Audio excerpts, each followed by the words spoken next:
నమస్కారం నమస్ అండి. నమస్కారం అండి. బాగున్నారా? బాగున్నానండి. మీరు బాగున్నారా? బాగున్నా.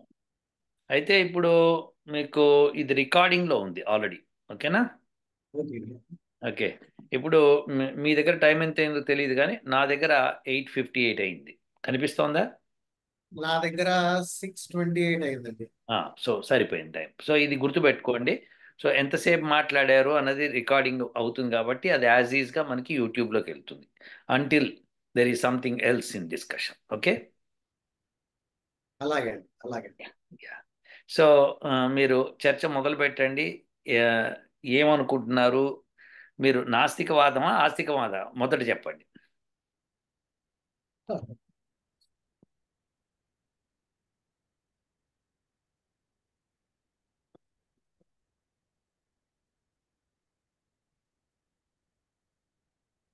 ఆస్తికవాదము, నాస్తికవాదం కంటే కూడా నేను ప్రస్తుతము నాస్తికవాదానికి ఒక అడ్వకేట్ గా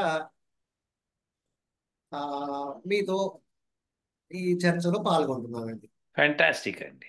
చాలా బాగా చెప్పారు శ్రీనివాసులు గారు. సో మీరు మొట్టమొదట మీరు టీచర్గా పనిచేస్తున్నా అని చెప్పారు కదా? అవునండి. మ్యాథ్ అండ్ ఫిజిక్స్ టీచ్ చేస్తున్నా అన్నారు కదా? అవునండి. ఓకే. గణిత శాస్త్రము, భౌతిక శాస్త్రము టీచ్ ఉమ్. చేస్తున్నాను. మ్యాథ్స్ అండ్ స్కూల్ స్కూల్ పిల్లలకా కాలేజ్ పిల్లలకా? కేటువల్ ఎడ్యుకేషన్ అండి. కేటు. స్కూల్ పిల్లలు. ఫ్యాంటాస్టిక్ అండి.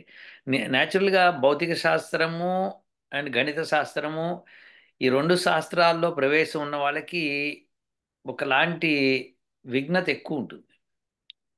వాళ్ళకి ఏంటంటే తొందరపడి ఏది యాక్సెప్ట్ చేయరు. అట్ ద సేమ్ టైం తొందరపడి ఆ, మాట్లాడరు. ఎందుకంటే వాళ్ళు మాట్లాడారు అంటే వాళ్ళ ఎక్స్పీరియన్స్ ఉంటుంది అని అర్థం. ఎందుకంటే భౌతిక శాస్త్రం తెలిసిన వాళ్ళు జనరల్గా యాటిట్యూడ్ ఉంటుంది. ఇక గణిత శాస్త్రం తెలిసిన వాళ్ళు అయితే ఇక లెక్కలు వేస్తారు గ్యారంటీగా. సో ఈ రెండింటిని కలుపుకొని మీరు చెప్తున్నారు కాబట్టి fantastic. I love that subject. Yeah, చెప్పండి. ఇప్పుడు మీరు మీరు నాస్తికవాదానికి అడ్వకేట్ కాబట్టి మీ మీరు చర్చ ప్రారంభించండి అయితే. చర్చ సరిగ్గా ఇప్పుడు 6:30 అయిందండి. 6:30 ఉమ్, చర్చలోకి వెళ్దాము. ఉమ్. చర్చలోకి వెళ్లే ముందు ఆ రేపు వచ్చేసి కృష్ణాష్టమి. రేపు కృష్ణాష్టమా? రేపు ఓకే. కృష్ణాష్టమి. ఓకే. కృష్ణాష్టమి సందర్భంగా మీరు ఆ కృష్ణ పరమాత్మ ఉమ్, అంటారు కదా మీరు. కృష్ణ పరమాత్మ అంటారు కదా. సో ఆ ఉమ్. కృష్ణ పరమాత్మ ఏ విధంగా జన్మ తీసుకున్నాడు, ఆ ఆ ద్వాపర యుగంలో జరిగిన ఆ ఈ కృష్ణాష్టమి రోజు జరిగిన ఆ జన్మ వృత్తాంతం ఒక 2 నిమిషాలు మీరు వివరిస్తా పోతా ఉంటే మన చర్చ కొనసాగుతుంది. కృష్ణ పరమాత్మకి ఈ చర్చకి సంబంధం ఏంటి అసలు? సంబంధము అంటే ఇనిషియేషన్ అన్నమాట. ఇప్పుడు ఎందుకంటే అది రేపు శ్రీ కృష్ణాష్టమి కాబట్టి అయితే కృష్ణుడి మనకేంటండి? గురించి, రేపు అయితే కృష్ణాష్టమి మనకేంటి? కాబట్టి ఓకే, అయి ఉండొచ్చు. అయితే మనకేంటి? కృష్ణుడు కృష్ణుడి యొక్క వృత్తాంతం, కరెక్టేనండి. కృష్ణుడి కృష్ణుడి గురించి యొక్క మనకేంటి ఇప్పుడు? వృత్తాంతము వేదంలో తెలుపబడినట్లే ఉందా, వేదంలో ఉందా లేదా? ఓహో. ఒకవేళ ఉంటే ఏమనుంది? వేదంలో కృష్ణుడి గురించి ఉండదండి.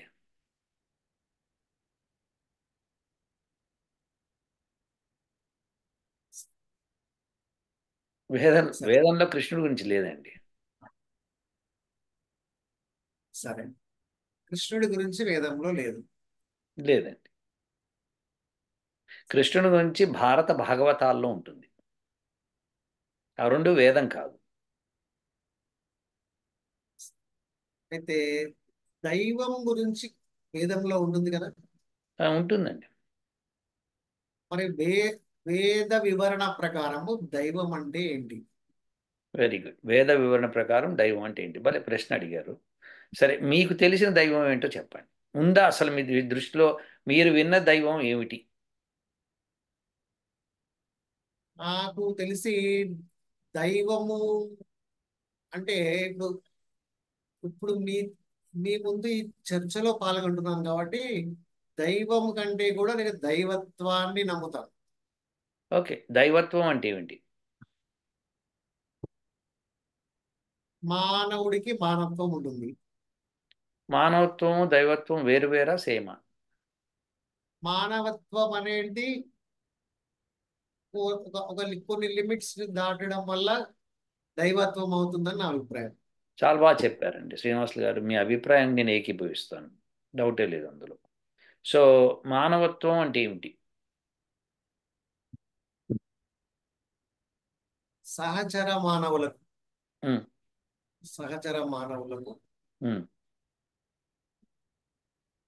మానవ ప్రమాణాలను అనుసరించి ఉమ్, ప్రమాణాలను అనుసరించి ఉమ్. కనీస సహాయ సహకారాలు చాలా బాగా అందించేయాలి. చెప్పారు. చాలా బాగా చెప్పారు. సరే, కనీస ప్రమాణాలు అన్నారు. ఆ ప్రమాణాలు ఏమిటి? చాగంటి గారు, మీరు నన్ను క్వశ్చన్ చేస్తున్నారు. వివరణ ఆ, ఇవ్వాల్సింది మీరు. కాదండి, నాకు ఇది మీకు ఇది ఇది మీకు ఇది అర్థమైంది ఏంటో తెలిస్తే కదా చర్చ నేను వివరణ ఇచ్చేది. చర్చ అనేది పక్కదారి పట్టకుండా చర్చ అనేది పక్కదారికి వెళ్ళిపోతుంది. నిజంగా పక్కదారికి వెళ్తోందంటారా? అయితే ఇక నే ఆపేయడం బెటరు. నే- ఎందుకంటే శ్రీనివాస్ గారు, ఇది మనం చెప్తాం చూడండి. మీకు ఏం తెలుసు అనుకుంటున్నారో దాని మీద వివరణ ఇవ్వగలుగుతాను, కానీ మీరు స్కూల్ టీచరు, ఒక పిల్లవాడికి మీరు మ్యాథమెటిక్స్ సూత్రం కానీ ఫిజిక్స్ సూత్రం కానీ చెప్పేటప్పుడు అంతకుముందు సబ్జెక్ట్లో ఆ నాలెడ్జ్ ఉంటే కానీ చెప్పరు కదా. ఒప్పుకుంటారా? నేను స్టూడెంట్స్ కి టీచ్ చేసేప్పుడు ఉమ్, ఆ రోజు ఆ ఆ పీరియడ్ లో వాళ్ళకి ఎంతైతే చెప్పాలో అది మొత్తం చెప్తాను ఫస్ట్. నేనేమి వారి ప్రియర్ నాలెడ్జ్ అనేది ఒక్కొక్కరికి ఒక్కొక్క రకంగా ఉంటుంది. ఉమ్. సో కనీస పరిజ్ఞానం తోటి వాళ్ళకి ఆ రోజు చెప్పాల్సిందంతా చెప్తాం. కరెక్ట్. అందుకనే కనీస అ- పరిజ్ఞానం మీకు అదే ఏముందో అదే నాకు విధంగా తెలియదు. నాకు అదే తెలియదు విధంగా కదా. మీకు మానవత్వం గురించి మీరు మీ స్టేట్మెంట్లు బాగున్నాయి, కానీ స్టేట్మెంట్ తగ్గట్టుగా ప్రమాణాలు ఏమిటో చెప్తే అప్పుడు దాని ప్రకారం ఆ ప్రమాణాలు కరెక్టా కాదా అని చెప్పుకొని మాట్లాడడానికి అవకాశం ఏర్పడుతుంది. అప్పుడు దైవత్వం గురించి వస్తుంది. సో మానవత్వం గురించే డెఫినేషన్ సరిగా లేవనుకోండి, అప్పుడు దైవత్వం గురించి మీకు ఏమర్థమైందని నేను అనుకోవాలి? కష్టం కదా. ఇక్కడ మీకు మీ చర్చకి ఖచ్చితంగా మీకు నేను జవాబు ఇస్తాను, కానీ మీరు అడగడం నేను చెప్పడం కాదు. ఈ చర్చ అంటే, చర్చ అంటే ఏంటంటే మీరు అనుకున్నది ఏమిటి, నేను అనుకున్నది ఏంటి, ఇద్దరం డిస్కస్ చేసుకోవడం. కాబట్టి మీరు అనుకునేది ఒకటి చెప్పారు, చెప్పినప్పుడు మీరు మానవత్వ ప్రమాణాలు అన్నారు. ఆ ప్రమాణాలు ఏమిటి అని అడిగాను నేను.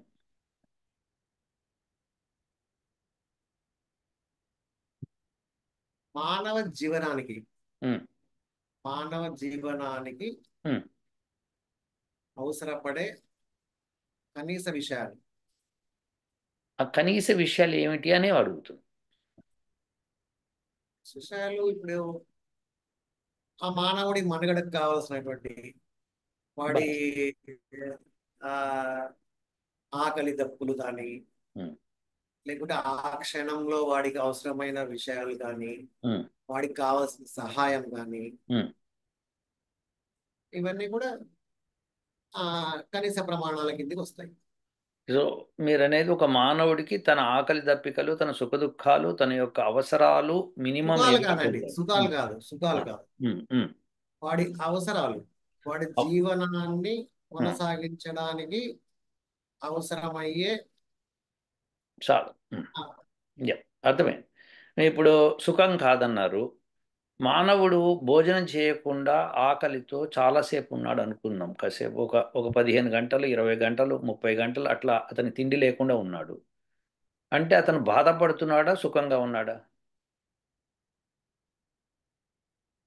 బాధపడుతూ బాధ బాధపడొచ్చు, బాధపడకపోవచ్చు, ఎందుకంటే ఉపవాస దీక్షలో ఉంటారు.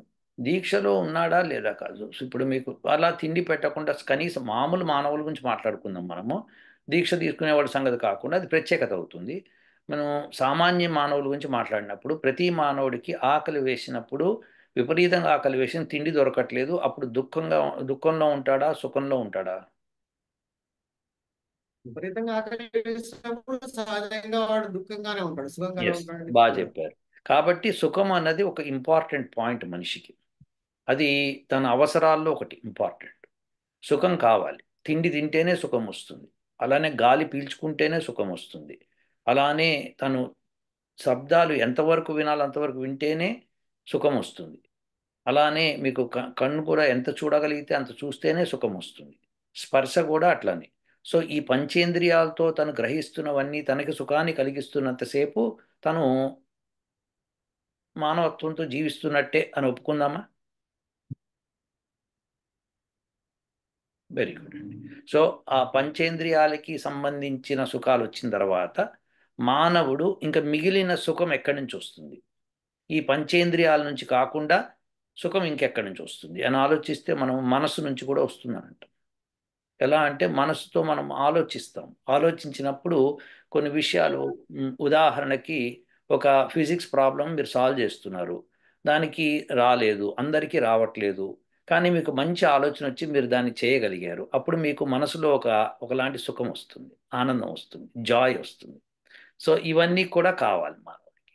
సో ఇప్పుడు ఇక్కడ వస్తుందండి ప్రాబ్లం అంతా, ఈ మనసుతో వస్తుంది ప్రాబ్లం.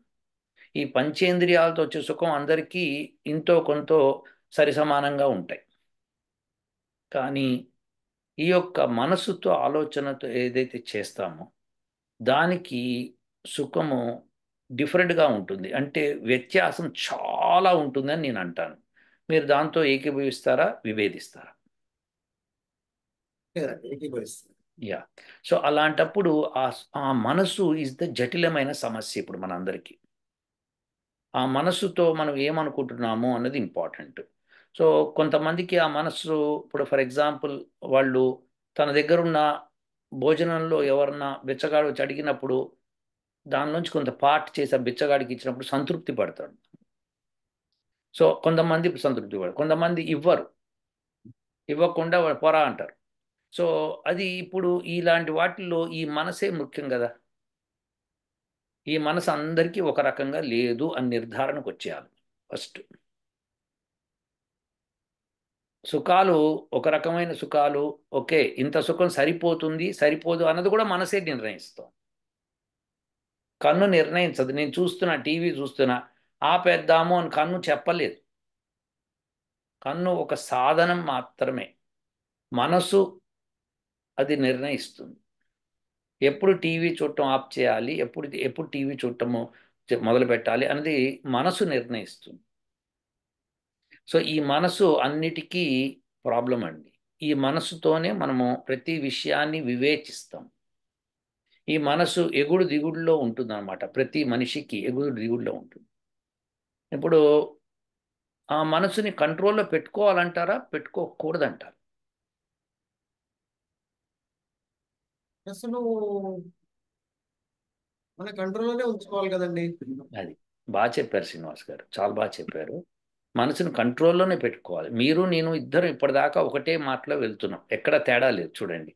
సో మీరు నేను ఒకటే మాట మాట్లాడుతున్నాం, విభేదించట్లేదు.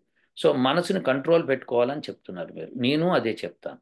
కానీ ఈ కంట్రోల్ అన్నది ఏమిటి అన్నది ఇంపార్టెంట్ అవుతుంది. ఫర్ ఎగ్జాంపుల్ ఇప్పుడు ఒక ఒక పిల్లవాడు ఉన్నాడు. ఆ పిల్లవాడు స్కూల్ తర్వాత ఇంటికి వచ్చి ఆడుకుంటున్నాడు, హోంవర్క్ చేస్తలేడు. తండ్రిగా నా బాధ్యత కానీ మీ బాధ్యత కానీ ఎవరి బాధ్యత అన్నా కానీ, అరే నాన్న నువ్వు ఇంతసేపు ఆడేవి సరిపోతుంది, వచ్చి హోంవర్క్ చేసుకోలేదు, రేపు పొద్దున్న స్కూల్లో టీచర్ గారు తిడతారని చెప్తాం. సో అది కంట్రోల్లో పెట్టుకోవడం అబ్బాయి వల్ల సాధ్యం కాదు. అప్పుడు పెద్దవాళ్ళు చెప్తారు. చెప్పినప్పుడు ఆ పిల్లవాడు వినకపోతే ఏం చేస్తారు?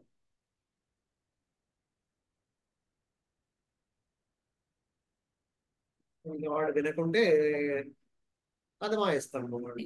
ఏదో ఒక మెథడ్ అయితే అనుసరిస్తాం కదా. ఈ మెథడ్ అనుసరించడం అనేది మనసు మీద ఆధారపడింది మళ్ళీ. అంటే ప్రతి తండ్రికి డిఫరెంట్ మనసు ఉంటుంది. సో ఇలా రకరకాల మనుషులు రకరకాల పద్ధతుల్లో కాకుండా అందరం ఒకే పద్ధతిలో వెళ్దాము అనుకోవడమే ఒక నియమం అవుతుంది. సో ఈ నియమాల్ని నిర్ణయించేది ఎవరు? ఇప్పుడు అమెరికాలో, ఇప్పుడు మీరు ఇండియాలో పిల్లలకి అమెరికాలో పిల్లలకి కొద్దిగా తేడా ఉంటుంది. సపోజ్ ఒక 6 ఏళ్ల పిల్లవాడు ఇట్లానే గోల్ చేస్తూ వాడు హోంవర్క్ చేయలేదనుకోండి అమెరికాలో, అప్పుడు తల్లిదండ్రులు వాడికి ఇచ్చే ఫెసిలిటీస్ని తగ్గిస్తారు.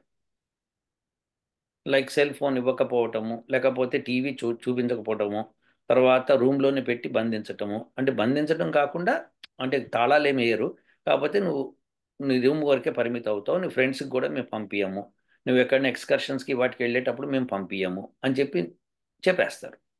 చెప్పేస్తే ఇక ఆ పిల్లవాడు నిర్ణయించుకోవాలి తను ఏం చేయాలి అని. సో అలా, కానీ మన ఇండియాలో అయితే మనం ఏం చేస్తాం, చాలా చనువుగా పిల్లల్ని పిర్ర మీద రెండు వేసేస్తాం, పెట్టి అరే చదువుకోరా అని చెప్పి మనం పిర్ర మీద రెండు కొట్టేసి పోరా చదువుకో అని చెప్పి గదమాయించేస్తాం, కూర్చోబెట్టేస్తాం, చదివిచ్చేస్తాం మనం. అది అంటే ప్రతి మానవుడికి డిఫరెంట్ నియమాలు ఉన్నాయి ఇక్కడ. ఈ నియమాల్ని, అచ్యుత నియమం ఏదైతే ఉంటుందో దాన్ని పాటించడానికి మీకు మనసు అవుతుంది కదండి. సో మీరు మీరు ఒక నియమాన్ని పాటిస్తున్నారు, అది సరిపోవట్లేదు, అప్పుడు మీకంటే తెలివైన వాళ్ళు, మీకంటే ఉత్తములు ఉన్నవాళ్ళు ఎవరైనా ఉంటే కనుక వాళ్ళు ఆ నియమాన్ని, ఒక కొత్త నియమాన్ని చెప్పారనుకోండి, ఆ నియమం పాటించడంలో మీకు ఆనందం వచ్చి దాన్ని, అది కనుక సరిగ్గా పనిచేస్తుంది అనుకోండి, మీకు ఆ నియమం బాగా అనిపిస్తుంది.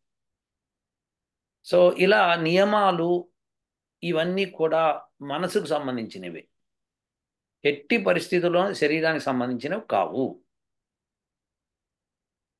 మనం మొట్టమొదట ఈ పాయింట్ని అంగీకరిస్తే అప్పుడు మానవత్వము దైవత్వము రెండిట్లోనూ ఒక డిఫరెన్స్ అయితే కనిపించేస్తుంది. సో మీరు, మనము నా జీతము 1000 రూపాయలు అనుకుందాం కాసేపు, ఆ 1000 రూపాయలు నా కుటుంబాన్ని నడిపించడానికి ఒక 40 రూపాయలు ఖర్చు అవుతుంది, ఒక 400 రూపాయలు ఖర్చు అవుతుంది, మిగతా 600 ఉంది. దానిలో కొంత దాచిపెట్టాను, ఒక పిల్లవాడికి ఒక 100, భార్యకు ఒక 100, పిల్లకు ఒక 100 ఇట్లా దాచిపెట్టాను, ఇంకా 300 మిగిలినాయి. ఆ 300లతో ఇల్లు, కొత్త ఇల్లు కొందామని చెప్పి ఒక 100 దాచిపెట్టాను, ఇంకో 200 మిగిలినాయి. ఈ 200 నేను ఏం చేయాలి అనుకున్నప్పుడు నేను ఆలోచిస్తున్నప్పుడు ఎవరన్నా పేదవాళ్ళు వచ్చి వాళ్ళకు కూడా తిండికి బట్టకి లేకపోతే వాళ్ళకి నేను ఖర్చు చేసేసాను అనుకోండి, అది అంటే నేను ఏమీ మిగిల్చుకోలేదు, ప్రతిదాన్ని నేను ఖర్చు పెట్టేశాను నేను ప్రాపర్గా. అప్పుడు దానికి మానవత్వం పరిమళించింది ఇందులో అని అంటారు. అలా కాకుండా ఇంకా అరే నేను ఇల్లు కట్టుకుందాం అనుకున్న, పాపం ఇతనికి కనీసం బట్ట కూడా లేదు, ఆ 100 ఈయనకి ఇచ్చేసేసి ఈయనకి బట్ట కూడా కొనిద్దామంటే, అప్పుడు మీరు అరే మానవత్వాన్ని మించిందిరా ఇది దైవత్వం అంటారు. సో ఇలా మనము ఒక నియమాలు మనసుకు సంబంధించినవే, ఇది మనసులోనే మానవత్వము దైవత్వము రెండు డిసైడ్ అవుతాయండి. సో ఇది మీరు ఒప్పుకుంటే మనం ముందుకెళ్ళచ్చు, లేదు విభేదిస్తే మీరు చర్చించవచ్చు. లేదండి, 100% ఒప్పుకుంటాను. Yes, very good. సో ఇప్పుడు మన ఇద్దరం కూడా ఇప్పుడు నాస్తిక ఆస్తికవాదానికి రెండింటికి కూడా సమానంగా వెళ్ళిపోతున్నాం, ఎక్కడ తేడాలు లేవు, ఇక్కడ మన డిస్కషన్లో ఎక్కడ తేడా లేదు. సో మానవత్వము దైవత్వము రెండింటిని మనం అగ్రి అవుతూ పోతున్నాం. సో ఈ దైవత్వము ఎవరిలో పరాకాష్ఠలో ఉంటుందో వాడిని మనము ఒక మనం పెద్దగా చూస్తాం అనమాట, భక్తితో నమస్కరిస్తాం మనం. మానవుల్లోనే అది పరాకాష్ఠలో ఉన్నప్పుడు, అది ఎవరైనా కానీ, మనకంటే చిన్నవాడైనా కానీ మనం చేతులెత్తి నమస్కరిస్తాం. సో అది ఎందుకు వస్తుంది అంటే ఆటోమేటిక్గా మనకి, అంటే మన వల్ల కాదు ఇది, మన వల్ల కానటువంటి పని ఈ మానవుడి చేత, అంటే మన వల్ల ఎందుకు కాదు, నా వల్ల కూడా అవుతుంది కదా, అతనికి వచ్చే 1000 రూపాయలాగా నాకే 1000 రూపాయలు ఉన్నాయి, అతనికి 2 పిల్లలు ఉన్నారు, నాకు 2 పిల్లలు ఉన్నారు, అతనికి ఒక భార్య ఉంది, నాకు ఒక భార్య ఉంది, అతను ఇల్లు కోసం చూస్తున్నాను, నేను ఇల్లు కోసం చూస్తున్నా. సో ఇలాంటప్పుడు నేనెందుకు చేయలేకపోతున్నానంటే అది అతని ఇష్టం అని చెప్పేస్తాను, ఎందుకంటే నా ఇష్టం అది కాదు, నా ఇల్లుకు లేకుండా నేను వేరే వాడికి ఇవ్వను, ఇది న్యాయం ఒప్పుకుంటుంది, ఇది లా ఒప్పుకుంటుంది, అవునండి మీరు మీరు ఫస్ట్ మీరు చూసుకునే తర్వాత ఇతరులకు పెట్టాలి. సో దెర్ ఫోర్ అది లా ఒప్పుకుంటుంది. దెర్ ఫోర్ అయినా సరే నేను ఇంకోసారి సంపాదించుకుంటా, ప్రస్తుతం ఇప్పుడున్న సమాజంలో ఉన్న ఈ పేదత్వాన్ని నేను చెప్పండి. లేదండి, లేదండి, కంటిన్యూ చేయండి. యా. సో దెర్ ఫోర్ మనకేంటంటే ఈ న్యాయము అన్నది అప్పుడు వస్తుంది మధ్యలోకి. ఇప్పుడు నేను ఇస్తున్నాను కదా అని చెప్పి మిమ్మల్ని బలవంతంగా నువ్వు కూడా ఇవ్వు, నీకేమవుతుంది, నీకు 100 రూపాయలు ఇల్లు కట్టుకోకపోతే అని నేను అనలేను, నేను అనటం న్యాయం కాదు అని మనకి ఒక నియమం ఉంటుంది మళ్ళీ. సో ఇలాంటి సొసైటీ మనం నిర్మించుకుంటాం అనమాట నియమాలతో. సో ఈ నియమాలను ఎవరు నిర్ణయిస్తారు అన్నది వెరీ ఇంపార్టెంట్. ఈ నియమాలను ఎవరు నిర్ణయిస్తారు అంటే, ఇప్పుడు సొసైటీలో 100 మంది ఉన్నారనుకోండి, 80 మంది పైగా వాళ్ళు మేము దానం చేస్తున్నాం, మా 100 రూపాయలు ఎక్స్ట్రా 100 రూపాయలు కూడా దానం చేస్తున్నాం, ఇల్లు కట్టుకోవట్లేదు, ఇది నియమము, ఇదే ధర్మము అన్నప్పుడు మీరు ఆ మిగిలిన 20 మందిలో ఉన్నారనుకోండి, మేము న్యాయశాస్త్రం మేము రాస్తాం, 80 మంది ఒప్పుకున్నాం కదా, ఎందుకంటే డెమోక్రసీ. లేదండి డెమోక్రసీ కాదు, ఇది తప్పు అవుతుంది కదండి, ఎట్లా బలవంతం చేస్తారు వేరే వాళ్ళని ఇవ్వడానికి, అట్లట్లే బలవంతం చేస్తారు అని అన్నారు అనుకోండి, అప్పుడు అప్పుడు క్వశ్చన్స్ వస్తాయి అన్నమాట. Whether democracy should be there or not there, నియంతత్వం ఉండాలి, ఇట్లాంటివన్నీ ఇక ఇక అంటే విపులంగా ఇంకాస్త ఇంకాస్త ఇంకాస్త పెరిగిపోతూ ఉంటుంది. ఇలా అన్నిటికీ పెరగడానికి కారణము మన మనసే. సో ఈ మనసు కంట్రోల్లో ఉండాలి అనడానికి ఏదైతే నియమం మనం పాటిస్తున్నామో అదే దైవత్వం అని మీరు నేను ఇద్దరం ఒప్పుకున్నాం. సో ఎంత నియమంలో ఉండాలి, ఎంత నియమంలో ఉంటే అది బ్రహ్మాండంగా ఉంటుంది అన్నది ఒక డెసిషన్ ఏమైనా చెప్పగలుగుతారా మీరు?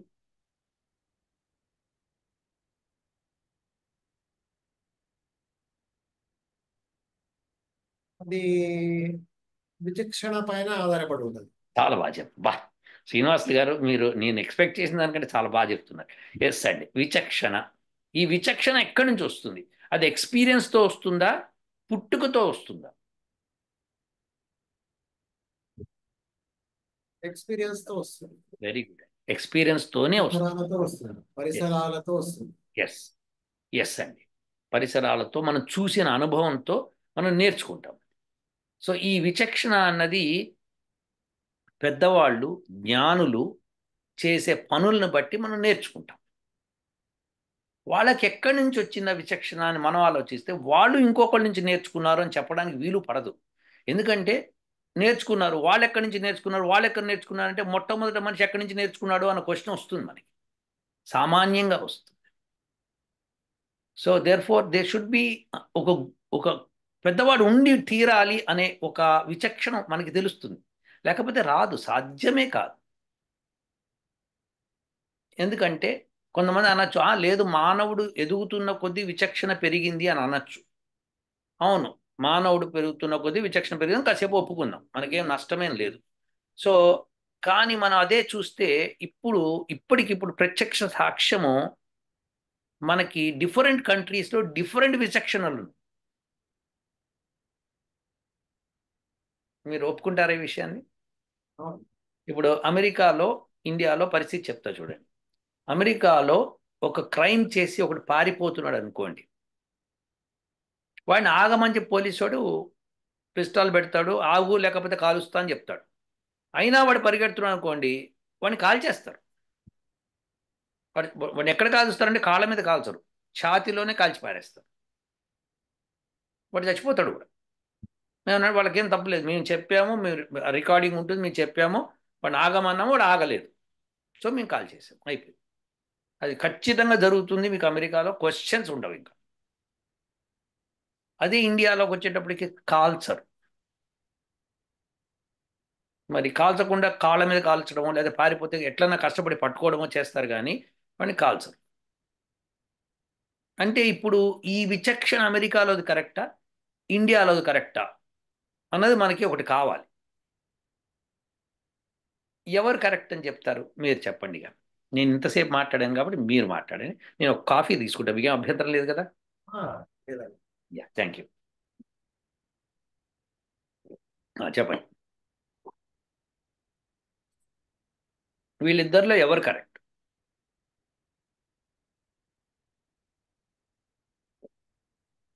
ఎవరికి విచక్షణ బాగా పెరిగింది?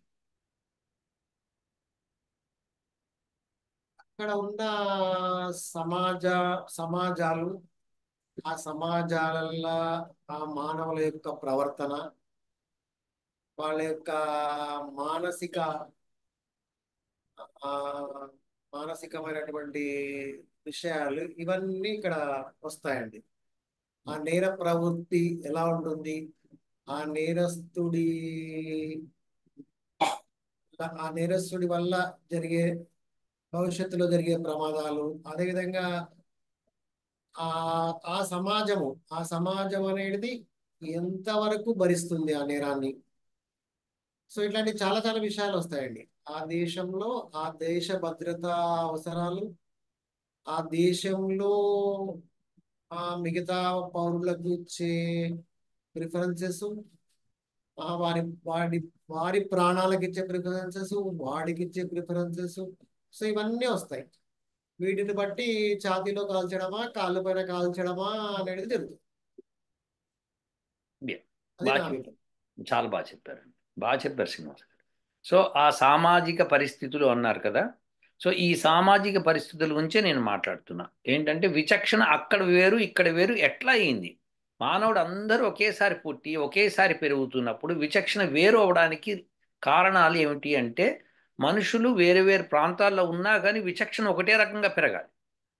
విచక్షణ అయితే ఒకటే రకంగా పెరగాలి. మానవత్వం మన మానవులం కదా మరి. విచక్షణ ఒక రకంగా పెరగట్లేదు. కారణం అంటే ఇందాక మనం మాట్లాడుకున్న పెద్దవాళ్ళు జ్ఞానులు వాళ్ళు చెప్పింది మనకు సబబుగా అనిపిస్తుంది. ఇక్కడ మన భారతదేశంలో ఏమనుకుంటామంటే ఒక్కసారి ప్రాణాలు పోతే మళ్ళీ తేలేం కదరా.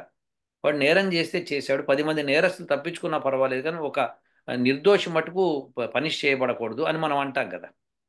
సో ఆ నేరస్తుని పట్టుకొని వాడు నేరం చేసాడు నిరూపిస్తేనే వాడిని మనం కాల్చాలా వద్దా అని అప్పుడు మనకు అర్థమవుతుంది.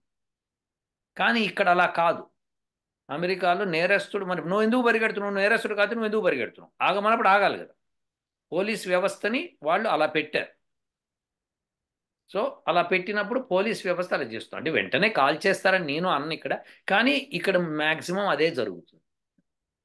ఒకసారి ఒక కారులో వెళ్తున్న వాడు ఒక పోలీస్ కార్ని గుద్దాడు. గుద్దినందుకు వాడు ఆపమంటే ఆపకుండా వెళ్ళిపోతున్నాడు. వెళ్ళిపోతుంటే చుట్టుపక్కల అందరూ ఒక పోలీసు వాళ్ళు ఇక సైరన్లు కొట్టుకుంటూ వచ్చేసారు అందరూ. పోలీసు వాడిని గుద్ది వెళ్ళినందుకు వాడు వాడు అనుమానించలేదు. వాడు అనుమానించి వీడేదో పెద్ద దొంగ, వీడేదో పెద్ద క్రైమ్ చేశాడు, అందుకే వాడు పారిపోతున్నాడు. సో అందరూ వచ్చేసారు, 4 కార్లు వచ్చేసారు, చుట్టుముట్టేశారు, ఆపేశారు. ఆపేసి వాడిని దిగమని చెప్పాలి, చెప్పారు, అడిగారు, ఏదో అయింది మొత్తానికి. అన్నీ అయినాయి, మాటలు అయినాయి. ఇక తర్వాత కాల్చడం మొదలుపెట్టేశారు. ఎట్లా కాల్ చేశారంటే అందరూ చుట్టుముట్టేసేసి దానిలో కాల్ చేసేసి అతన్ని రకరకాల బుల్లెట్లు ఇందులో దిగిపోయినాయి. ఇప్పుడు దీన్ని ఓవర్ కిల్ అన్నమాట.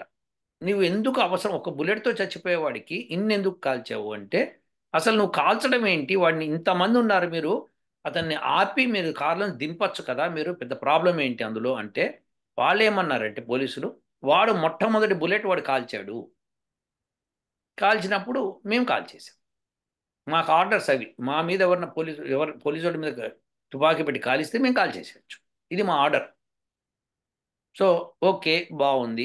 అప్పుడు ఒకడెవడో కాల్సి సరిపోతుంది, 10 మంది చుట్టూ చేరి తని మెషిన్ గన్లు కాల్చాడు, కాల్చి పారేశారు.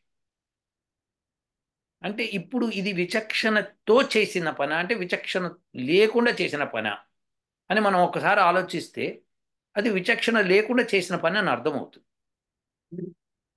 ఇప్పుడు ఏ రకంగా సమర్థించండి వాళ్ళు, లేదండి వాడు తప్పించుకొని వాడి దగ్గర మెషిన్ గన్ ఉందేమో మాకు తెలియదు, వాడు లోపల నుంచి మా అందరినీ కాల్ చేస్తే కష్టం కదా అంటే కరెక్ట్ కాదని ఎవరు అనరు. కానీ ఇన్ని బుల్లెట్లు అవసరమా నిజంగా? మీరు చుట్టుముట్టు ఉన్నారు, ఇంకెక్కడ కదలలేడు అతను.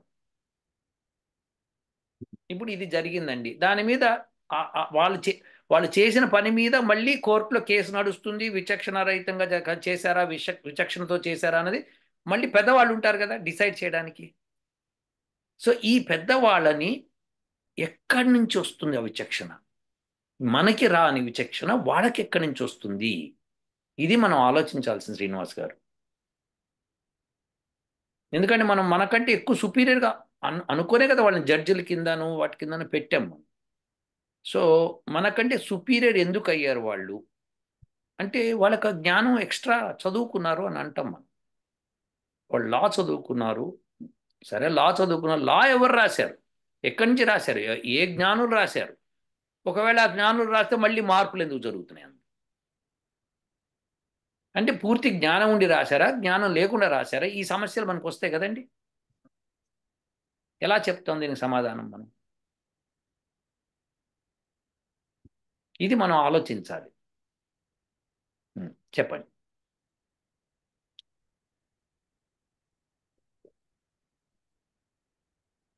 చెప్పండి శ్రీనివాస్ గారు.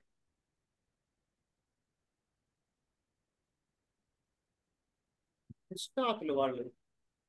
ఎలా అయ్యారు? అంటే ఎవరైతే అక్కడ నిర్ణేతగా వ్యవహరిస్తుంటారో వాళ్ళు ఆ సంబంధిత రంగంలో నిష్ణాతులై ఉంటారు. బాగా చెప్పారు. మిగతా వాళ్ళ అంటే కూడా వాళ్ళకి దానికి సంబంధించిన విషయాలు ఎక్కువ అవగాహనకు వచ్చి ఉంటాయి. అవునండి, కరెక్ట్ అందుకే చెప్పారు. వాళ్ళు నిర్ణయిస్తారు. కరెక్ట్ అండి, అందులో డౌట్ లేదు. కానీ ఆ నిర్ణయంలో ఎందుకు తేడా పడుతోంది అంటే మళ్ళీ మీరు అక్కడున్న పరిస్థితులు అని చెప్తారు. సో అవునవును. ఈ పరిస్థితులు అంటే మానవుడు ఎక్కడో ఒక చోట ఎదగలేదు. అమెరికాలో ఉన్న ఎదగలేదు, లేదా ఇండియాలో ఉన్న ఎదగలేదు. ఇది మనం ఒప్పుకొని తీరాల్సి వస్తుంది. లేదు, రష్యాలో ఇంకో రకంగా ఉంది, లేదా జపాన్లో ఇంకో రకంగా ఉంది, చైనాలో ఇంకో రకంగా ఉంది.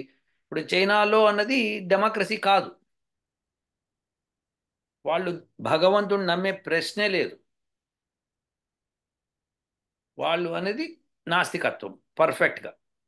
సో అంటే ఇప్పుడు డెమోక్రసీ నమ్ముతున్న అమెరికా, ఇండియా, ఇంగ్లాండు ఇలాంటి దేశాలన్నిటికీ చైనాకి ఉన్న డిఫరెన్స్ ఏమిటి?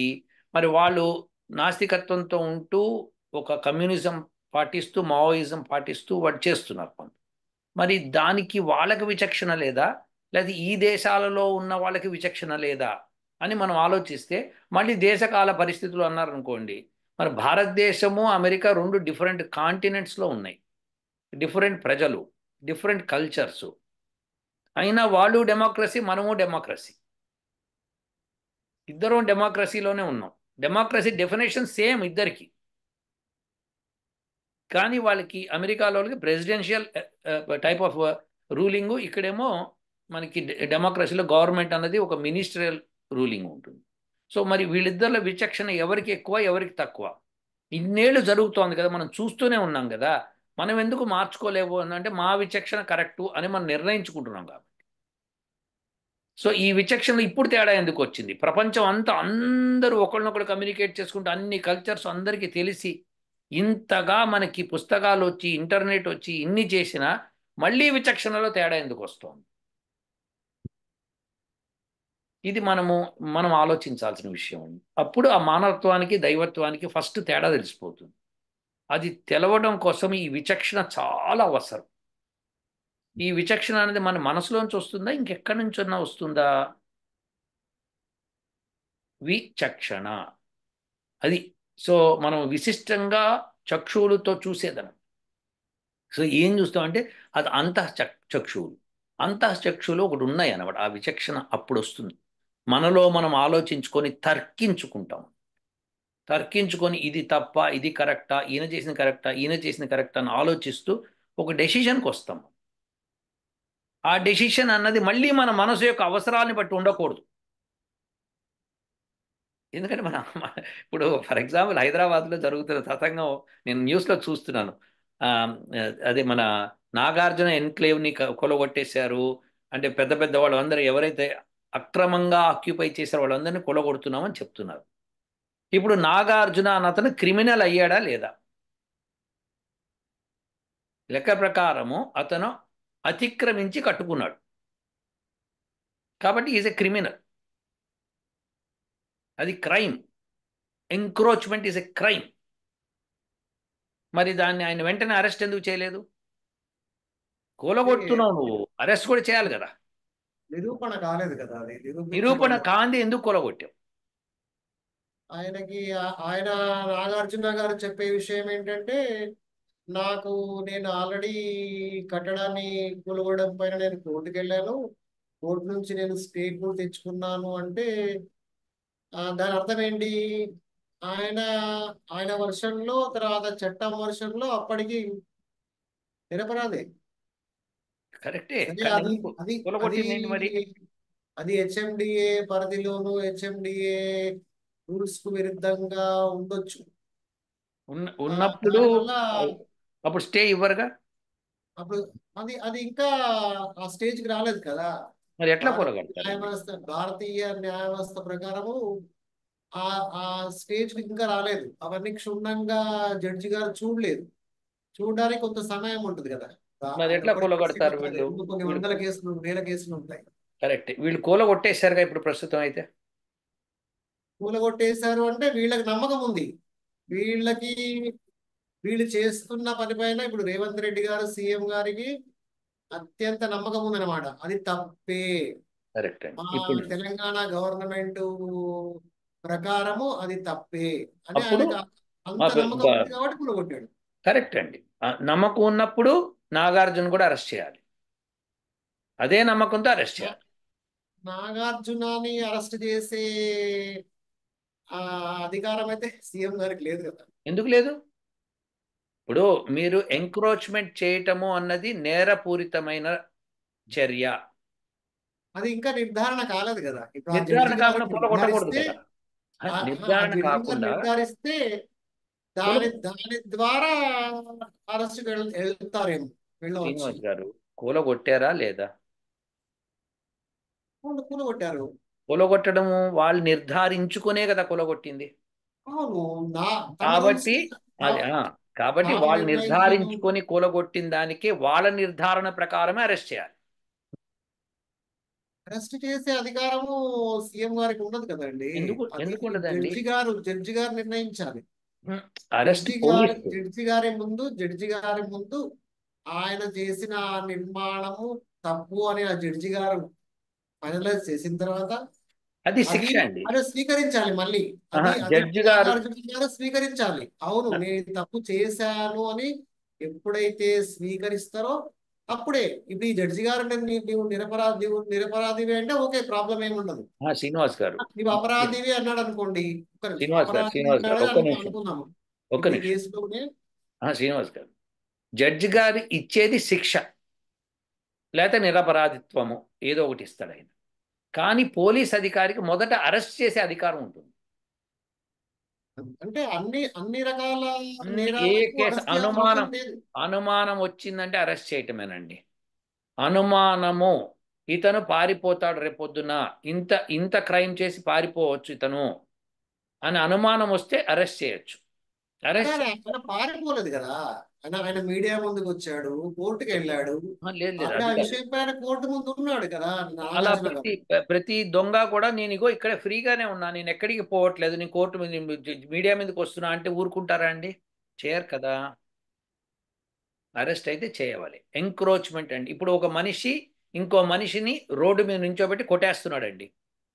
కొడుతున్నప్పుడు అది ఆ చర్యని మీరు పోలీసు వాడు వచ్చి కొడుతున్న వాడిని ఆపుతాడా ఆపడా? కావాల్సిందే కదండి. ఆపి ఆపి అరెస్ట్ కూడా చేయవాలి. చేస్తారు. ఎందుకంటే చెయ్యాలి. అది encroachment on the body. Body encroachment ఇది. మీరు చెప్పింది ఇప్పుడు ఎంక్రోచ్మెంట్. Land encroachment. అవును, అంటే ఇప్పుడు బాడీ ఎంక్రోచ్మెంట్ కి ల్యాండ్ ఎంక్రోచ్మెంట్ కి చాలా తేడా కదండి. ఉంటుంది. అది ఇప్పుడు శిక్షలో తేడా ఉండొచ్చు కాక, కానీ ఇక్కడ అరెస్టింగ్ లో మటుకు you have done a crime, you required to be in jail first. నువ్వు కోర్టుకు వెళ్ళి కోర్టులో నువ్వు వాదించుకుందుకు నీకు ఫుల్ ఫ్రీడమ్ ఉంది. నీ లాయర్ని పెట్టుకో, నువ్వు వాదించి నేను నిరపరాధిని నిరూపించుకొని నువ్వు విడుదలవ్వాలి. నేను పోలీస్ అధికారిగా, లేకపోతే నేను హెచ్ఎండి అధికారిగా, లేకపోతే నేను మినిస్టర్ అధికారిగా నేను నిన్ను అరెస్ట్ చేయించడంలో తప్పు చేస్తే నన్ను అరెస్ట్ చేయండి అని చెప్పుకోవాలి. అది కదా న్యాయం. అరెస్ట్ అంటే అరెస్ట్ అంటే ఏంటండి? ఆ ఆ, వేరే చట్ట వ్యతిరేక కార్యకలాపాలు దీనికి సంబంధించి ఇప్పుడు ఆ ల్యాండ్ ఎంక్రోచ్మెంట్ ఆయన చేసి కట్టుకున్నాడు. ఆయన ఎప్పుడు అరెస్ట్ చేయాలి? ఆ ల్యాండ్ ఎంక్రోచ్మెంట్ కి సంబంధించి ఏమైనా విషయాలు దాచిపెడుతుంటేనో, లేకుంటే దానికి సంబంధించి ఇంకేదైనా వేరే వాళ్ళని ఇబ్బంది పెడుతుంటేనో, ఆ చుట్టూ ఉన్న సమాజాన్ని ఏమన్నా ఏదైనా ఏది ఆ, ఆ చట్ట వ్యతిరేకంగా ఏదైనా పనులు చేస్తుంటే అప్పుడు అరెస్ట్ చేస్తారు. అంతేగాని అది చట్ట ఆ విచారణ వ్యతిరేకతే కదండి. లేదు. అది ఎంక్రోచ్మెంట్ చట్ట వ్యతిరేకత కాదా? ఎంక్రోచ్మెంట్ అది ఎంత ఎక్స్టెంట్ అయ్యాడు, అసలు అయ్యాడా కాలేదా ఎంతన్నా అండి, అని నిర్ధారణ జరగలేదు కదా. ఇవాళ జరగకపోయినా ఎప్పుడు జరిగినా జరిగిన దాన్ని తెలుసుకున్న అధికారులకి అధికారం ఉందా లేదా? అధికారం ఉంది కాబట్టి కూలగొట్టారు. అధికారం ఉంది కాబట్టి కూలగొట్టడమే కాదు, అధికారం ఉంది కాబట్టి అరెస్ట్ కూడా చేయవాలి. ఇది న్యాయం. అంటే ఎంక్రోచ్మెంట్ కి చట్టపరంగా, న్యాయపరంగా అరెస్ట్ అవసరమో లేదు. ఉందండి, ఉంది. మీరు ఒక క్రైమ్ చేసినప్పుడు ఆ క్రైమ్కి సంబంధించి పోలీసులు అరెస్ట్ చేసి ఫస్ట్ అతని ఆర్గ్యుమెంట్ కోర్టులో నడవచ్చు. లేదు, అది ప్రూవ్ అయ్యేదాకా అతను అరెస్ట్ చేయకూడదు. ఓకే, ప్రూవ్ అయింది అనుకుందాం, కాసేపు పోనీ ఇప్పుడు అరెస్ట్ చేయొద్దండి, ప్రూవ్ అయింది అనుకుందాం అతను తప్పు చేశాడు అని. అప్పుడు అతను ఏం చేయాలి? అతను మొదట స్వీకరించాలి. నేను ఆ అతను తప్పు చేశానని ఒప్పుకోవాలి ఆయన. ఒప్పుకోవడం అంటే ఒప్పుకోడు అనుకుందాం, కానీ అతని డాక్యుమెంట్స్ అన్ని గవర్నమెంట్ సబ్మిట్ చేస్తుంది కోర్టుకి. ఒప్పుకో కోర్టు ఒప్పుకోవ నిర్ధారణ చేస్తుంది. ఒప్పుకోలేదు అంటే ఆయనకు ఒప్పుకోకపోవడానికి ఒక బలమైన కారణం ఉంటది. అప్పుడు అందుకే పైకోర్టుకు అప్పీల్కి వెళ్తాడు. అప్పీల్కి వెళ్తాడు. పై కోర్టులో కూడా వాళ్ళు నువ్వు తప్పు చేసావని చెప్తారు. అప్పుడు ఏం చేస్తాం? ఇంకా పైకోర్టుకి వెళ్తారు. ఇంకా బయటకు సుప్రీం కోర్టుకి వెళ్ళినా తప్పు చేసావని చెప్పారు, మనం ఏం చేద్దాం? రాష్ట్రపతి గారి దగ్గరికి వెళ్తాడు. రాష్ట్రపతి కూడా తప్పు చేసాం అనుకుందాం, అప్పుడు ఏం చేద్దాం? మరి మా భారతదేశ చట్ట ప్రకారం ఆయన తప్పు చేసినట్టు అవుతుంది. అది. సో మీరేమన్నారంటే ఒక చైన్ ఆఫ్ ద కమాండ్లోకి వెళ్ళిన తర్వాత వాళ్ళు తప్పు చేశారు అని తేలాలంటే అక్కడ దాకా వెళ్ళాలి. సో అవును. ఇప్పుడు ఇన్ని సంవత్సరాలు, 30 సంవత్సరాలు, 40 సంవత్సరాలు గడుస్తుంది దీనికి పైగా. ఇది మీరు చెప్పిన దానిలో ఇంకొక లొసుగు మనకి ఎక్కడుందంటే, మనము రాష్ట్రపతి దాకా వెళ్ళటం అనేది ఒక లొసుగు. ఎందుకంటే సుప్రీంకోర్టు జడ్జికున్న జ్ఞానము రాష్ట్రపతికి ఉండాలని లేదు కదా. అంటే సుప్రీంకోర్టు జడ్జి అనేది ఆయన న్యాయశాస్త్ర పరిధిలోనే ఆలోచిస్తాడు. అంతే. రాష్ట్రపతి న్యాయశాస్త్రాన్ని మించి ఆలోచిస్తాడు. ఏం ఆలోచిస్తాడు? రాష్ట్రపతి ఎలా ఆలోచిస్తాడు? న్యాయశాస్త్రాన్ని మించి కొన్ని ఉన్నప్పుడు ఈ న్యాయశాస్త్రాలు మాకెందుకు? ఇదివరకు రాజులు మంత్రులు కూర్చొని ఎవరైనా తప్పు చేస్తే వచ్చినప్పుడు, సభకు వచ్చినప్పుడు వీడు తప్పు చేశాడా లేదా అని నిర్ణయించి పంపించేసేవాళ్ళు. మరి అది తప్పైపోయింది, ఆ కాలం రాజుల కాలం తప్పైపోయిందని డెమోక్రసీకి వచ్చాం మనం. మనం డెమోక్రసీకి వచ్చినప్పుడు డెమోక్రసీలో మళ్ళీ రాజుల కాలంది తీసుకొచ్చి ఆ ప్రెసిడెంట్ చేతిలో పెడితే ఎట్లా అన్నట్టు? మన న్యాయ వ్యవస్థ ఎందుకున్నట్టు? ప్రెసిడెంట్ చేతికి అప్పుడే వెళ్ళదు కదా అండి ఇప్పుడు. ఎప్పుడన్నా కానివ్వండి, ఫైనల్ స్టేజ్లో అయినా వెళ్తోంది. వీడు ముందుకు వెళ్తున్న కొద్దీ నాకు శిక్ష పడకూడదు అనుకుంటూ వెళ్తున్న కొద్దీ ప్రెసిడెంట్ దాకా వెళ్తుంది అది. సో శిక్ష ఇప్పుడు పడకూడదు, శిక్ష పడకూడదు అంటే ఆయనకు మనం హక్కులను కల్పించాలి కదా. ఇప్పుడు ఆ చెప్పుకోలేకపోతాడు, కింది అవును. కోర్టులో చెప్పుకోలేకపోతాడు, పై కోర్టులో కూడా చెప్పుకోలేకపోతాడు. ఆ కొన్ని విషయాలు ఉంటాయి, చెప్పుకోలేని విషయాలు కూడా ఉంటాయి న్యాయశాస్త్రం ముందు. అట్లాంటప్పుడు ఆ ఆయనకి సంపూర్ణమైనటువంటి హక్కులను మనం కల్పించాలి. మన భారత కల్పించాలి. రాజ్యాంగం అట్లా కల్పిస్తుంది. 100%. 100% కల్పించాలి. కల్పించారు మీరు, అందుకే ప్రెసిడెంట్ అన్నారు. కానీ ప్రెసిడెంట్కి అక్కడ ఆర్గ్యుమెంట్ ఉండదు కదా. ప్రెసిడెంట్ అన్నవాడు కింగ్ లాగా, నియంతలాగా నిర్ణయిస్తాడు అంటే నియంతలాగా కాదు కానివ్వండి, మరీ అంత కదా. నియంతలా అనుకోకూడదు. ఎందుకంటే ఆల్రెడీ అది ఒక 3, 4, 5 కోర్టులను దాటేసి వచ్చిన తర్వాత అదే నిర్ణయం మరి అనేది ఆయన వచ్చిన నిర్ణయం తర్వాత వీటన్నిటికీ వ్యతిరేకంగా ఉంటే నియంతే కదండి. అలా కాదు. ఆ నిర్ణయం అనేది సబబా కాదా, ఆ నిర్ణయం అనేది ఇప్పుడు ఒక్క ఒక్క మానవుడి చేతిలో ఉందంటున్నా, ఒకే ఒక్క మానవుడి చేతిలో ఉంది అక్కడ. అక్కడ డిస్కషన్స్ ఉండవు. అప్పీల్స్, రీఅప్పీల్స్, లేకపోతే వాదన ప్రతివాదనలు ఉండవు. అవన్నీ జరిగిపోయాయి కదండి. అన్ని అది బాగా చెప్పారు ఈ శ్రీనివాస్ గారు, ఇప్పుడు పాయింట్కి వచ్చారు మీరు. అవన్నీ జరిగిపోయాయి అన్నప్పుడు ఈయన ఎవరండి నిర్ణయించడానికి? అవును, న్యాయశాస్త్ర పరిధిలో జరుగుతాయి. ఇది ఇది కూడా న్యాయ న్యాయమే. ఇప్పుడు ఆయన సుప్రీంకోర్టు ప్రెసిడెంట్ లేదండి, ఇచ్చేది లేదండి, కూడా న్యాయమా కాదా? కాదండి. న్యాయాన్ని మించి ఉంటది. న్యాయాన్ని మించి కూడా కొన్ని ఉంటాయి. ధర్మం అంటారు మీరు. అమ్మ. ఆహ్. మీరంటారు ధర్మం. ధర్మం అని. ధర్మం అది కాదు స్వామి. ధర్మం అది కాదు. అది ఎవరన్నా అంటే తప్పు కూడాను అది. ధర్మం వేరు, న్యాయం వేరు. సో ఇప్పుడు నేను మీరు ఈయనకి ఇస్తున్నది న్యాయమా, అన్యాయమా అన్నది ఇంపార్టెంట్. ఇప్పుడు సొసైటీకి కావాల్సింది, ఇప్పుడు ఒక గవర్నమెంట్ ల్యాండ్ ఉందండి, అది ఎవ్వడు ఉపయోగించట్లేదు. 50 సంవత్సరాల నుంచి ఖాళీగా పడి ఉంది. నేను వెళ్ళి అక్కడ వ్యవసాయం చేసుకోవడం మొదలుపెట్టాను. అది తప్పు అవుతుందా, ఒప్పు అవుతుందా? న్యాయపరంగా తప్పవుతుంది. ఇప్పుడు ఏ పరంగా తప్పు అవ్వదు? దాని మీద ఎవరికి ఎటువంటి ఇబ్బంది లేనంత వరకు తప్పవు. ఇప్పుడు గవర్నమెంట్ ల్యాండ్ అండి అది. అవును, గవర్నమెంట్ ల్యాండ్, గవర్నమెంట్ గవర్నమెంట్ అంటే ల్యాండ్ ప్రజలు, ప్రజలందరూ. గవర్నమెంట్ ప్రకారము, గవర్నమెంట్ ఉద్దేశం ప్రకారము ఇప్పుడు భారత ప్రభుత్వానికి సంబంధించింది అయితే భారత ప్రభుత్వానికి సంబంధించినంత వరకు అక్కడ దాన్ని వేరే వాళ్ళు వాడుకోవడం అనేది తప్పే. అది నేను న్యాయపరంగా అనేది తప్పే. ఫస్ట్ తప్పే అది. మీరు తప్పే. ఏమైనా చెప్పండి, ఎందుకు తప్పో నేను చెప్తా. మీరు ఎందుకు తప్పో మీరు చెప్పగలుగుతారా? అంటే ఇప్పుడు మనం మన ఇప్పుడు భారతీయ న్యాయశాస్త్రం ఏదైతే తెలుపుతుందో దాని ప్రకారము మనం భారతీయులు తయారు చేసుకున్నటువంటి రాజ్యాంగం అనండి, న్యాయశాస్త్రం అనండి ఏదైతే ఉందో దాంట్లో పొందుపరిచిన విధానాల ప్రకారము ఆ చర్య తప్పే. అదే ఇప్పుడు ఆ తప్పు ఎందుకో చెప్పండి. మీకు మీకు అర్థమైనంతలో చెప్పండి చాలు. నేనేమి మిమ్మల్ని న్యాయ న్యాయ కోవిదుడు అని చెప్పట్లేదు నేను. కానీ మీకు అర్థమైనంతలో ఒక మానవుడిగా, సహజమైన మానవుడిగా మీకు ఎందుకు తప్పు అనిపిస్తుంది? ఇప్పుడు వాస్తవంగా ఇప్పుడు ఆ స్థలము ఎవరికి చెందిందండి? ప్రభుత్వానికి చెందింది. ప్రభుత్వం నుంచి అనుమతి లేకుండా ఈయన వాళ్ళకి తెలియకుండా అనుభవిస్తున్నాడు అంటే ఎంక్రోచ్మెంట్ అంటే అనుమతి లేదన్నట్టే కదా. అనుమతి లేకుండా అనుభవిస్తున్నాడు అంటే తప్పే కదా. కరెక్టే కదా! మరి అంటే అనుమతి లేకుండా తాను దానిలోంచి వచ్చే ఫలాల్ని పొందుతున్నాడు. సో, అది కానీ అలా ఆయన వర్షన్ అలా లేదండి. హ్మ్. నాగార్జున గారి వర్షన్ అలా లేదు. సరే నాకు 'నాగార్జున' వర్షన్ పక్కన పెడదాం. ఇప్పుడు ప్రస్తుతం ఇక్కడ ఎంక్రోచ్‌మెంట్‌లో నేను మాట్లాడేది ఏంటంటే లేదు, గవర్నమెంట్ ఎంక్రోచ్ ల్యాండ్‌లో కాలేదంటున్నాడు ఆయన. ఆయన ఆ! ఎంక్రోచ్ కాలేదంటున్నాడు.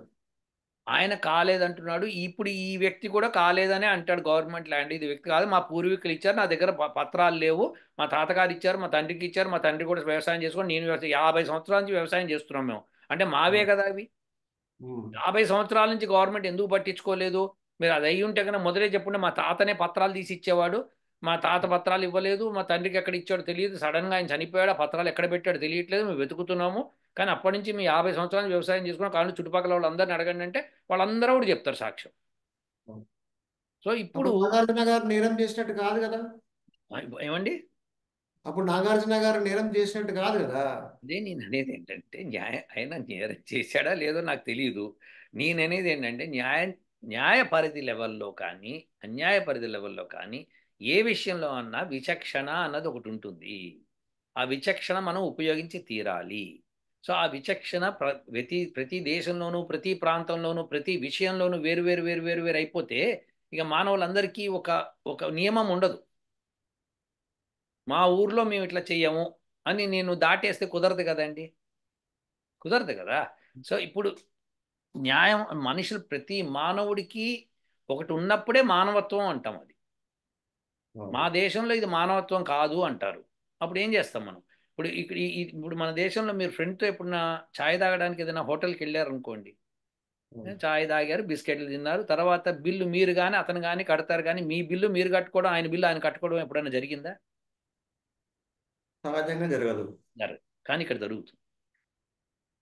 ఇక్కడ కనుక మీరు పనిచేస్తున్న ఆఫీసులో ఎవరినన్నా పిలిచి మీకు కాఫీ ఇప్పిస్తాను రండి, లేకపోతే మీకు బ్రేక్‌ఫాస్ట్ ఇప్పిస్తాను రండి అంటే వాళ్ళు చాలా గొప్పగా ఫీల్ అయిపోతారు.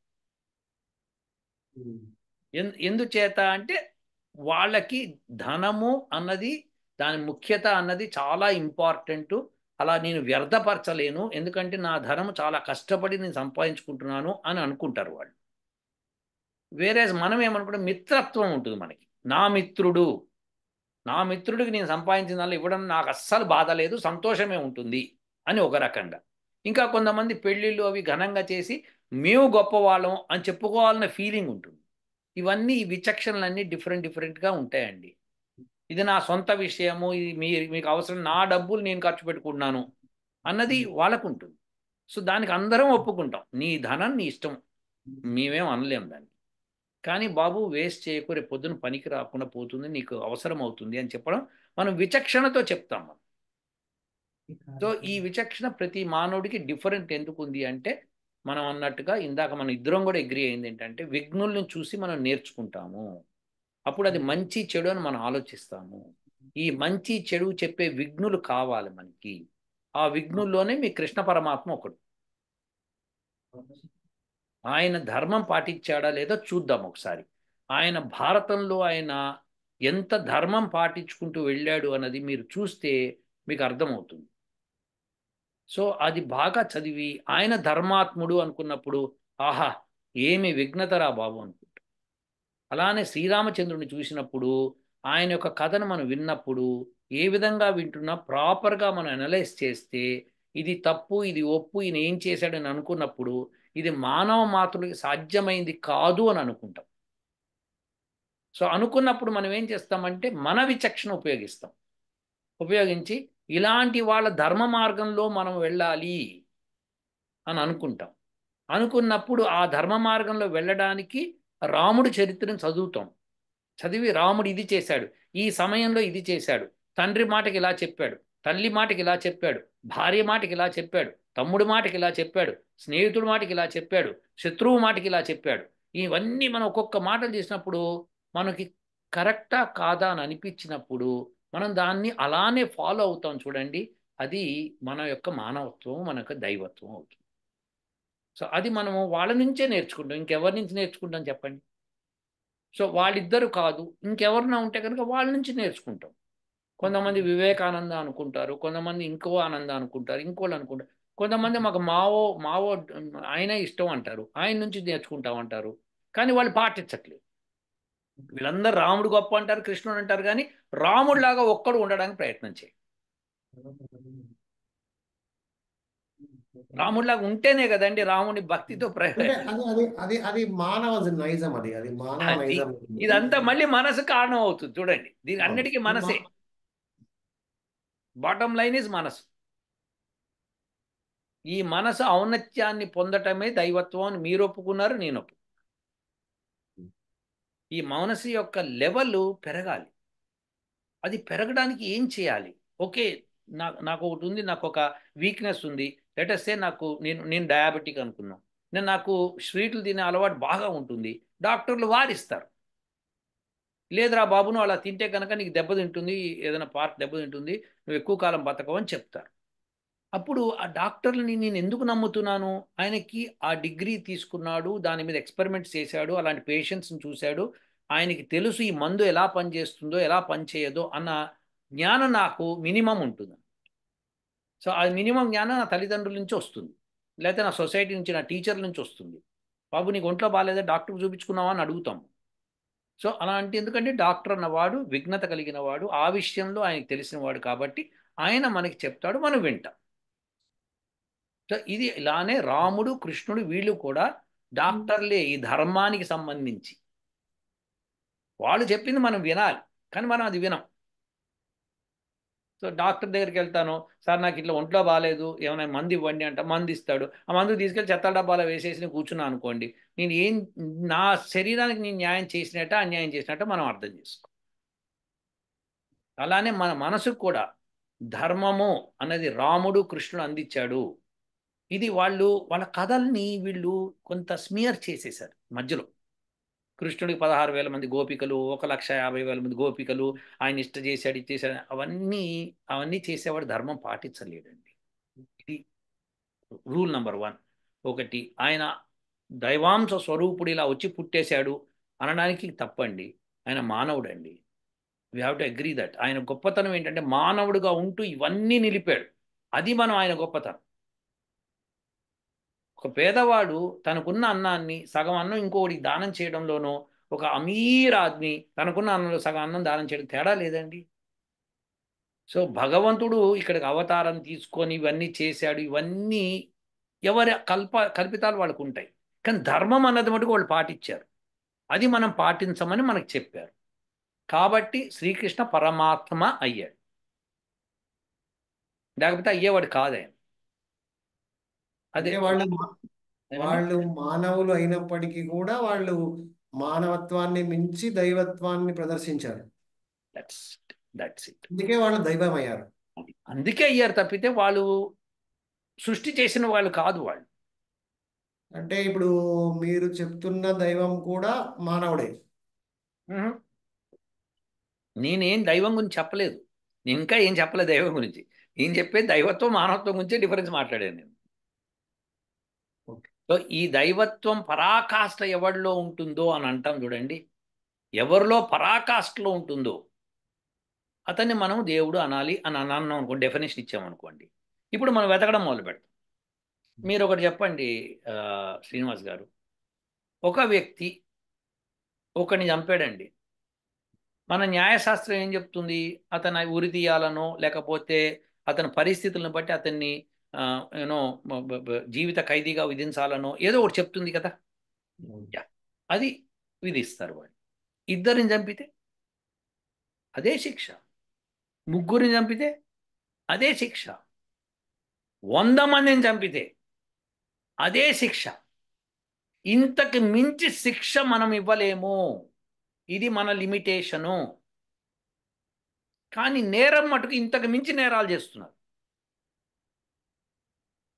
మీరు ఒక దేశము ఇంకో దేశం మీదకి, ఇప్పుడు అమెరికా మీద పెరల్ హార్బర్లో జపాన్ వాళ్ళు వచ్చి ఒక షిప్ మీద బాంబు వేశారండి. చాలామంది చనిపోయారు. బాగుంది, గుడ్.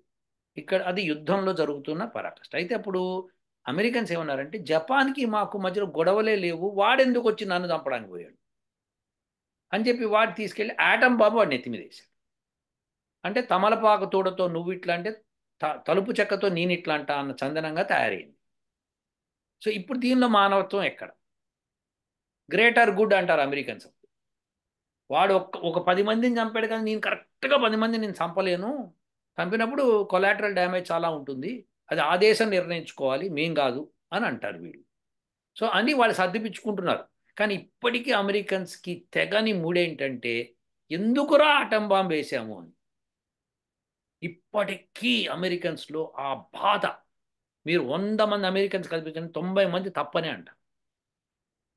మరి 99 చేశారు. మంది అంటారండి. ఆ? 99 మంది అంటారు, అది మీరు బాగా ఆ ఒక్క చెప్పారు. అమెరికన్ తప్ప. సో ఇప్పుడు అది కూడా నేనేమంటున్నా, చాలా అమెరికన్ తప్ప. Yes, exactly, exactly.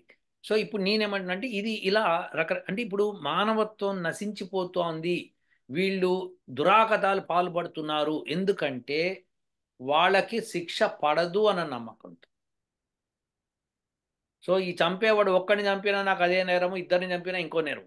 సొసైటీలో ఎట్లా సే, మనకు ఒక పాండబ్బా వాడు ఉన్నాడు పాపం, అతను మంచిగా ఉంటున్నాడు, చేస్తున్నాడు, ఎవడో వచ్చాడు నాకు పానివ్వరా అంటాడు, వాడు నేను డబ్బులు ఇస్తా అంటాడు అనుకోండి, వాడు వెంటనే వాడిని చంపేసింది అనుకుందాం.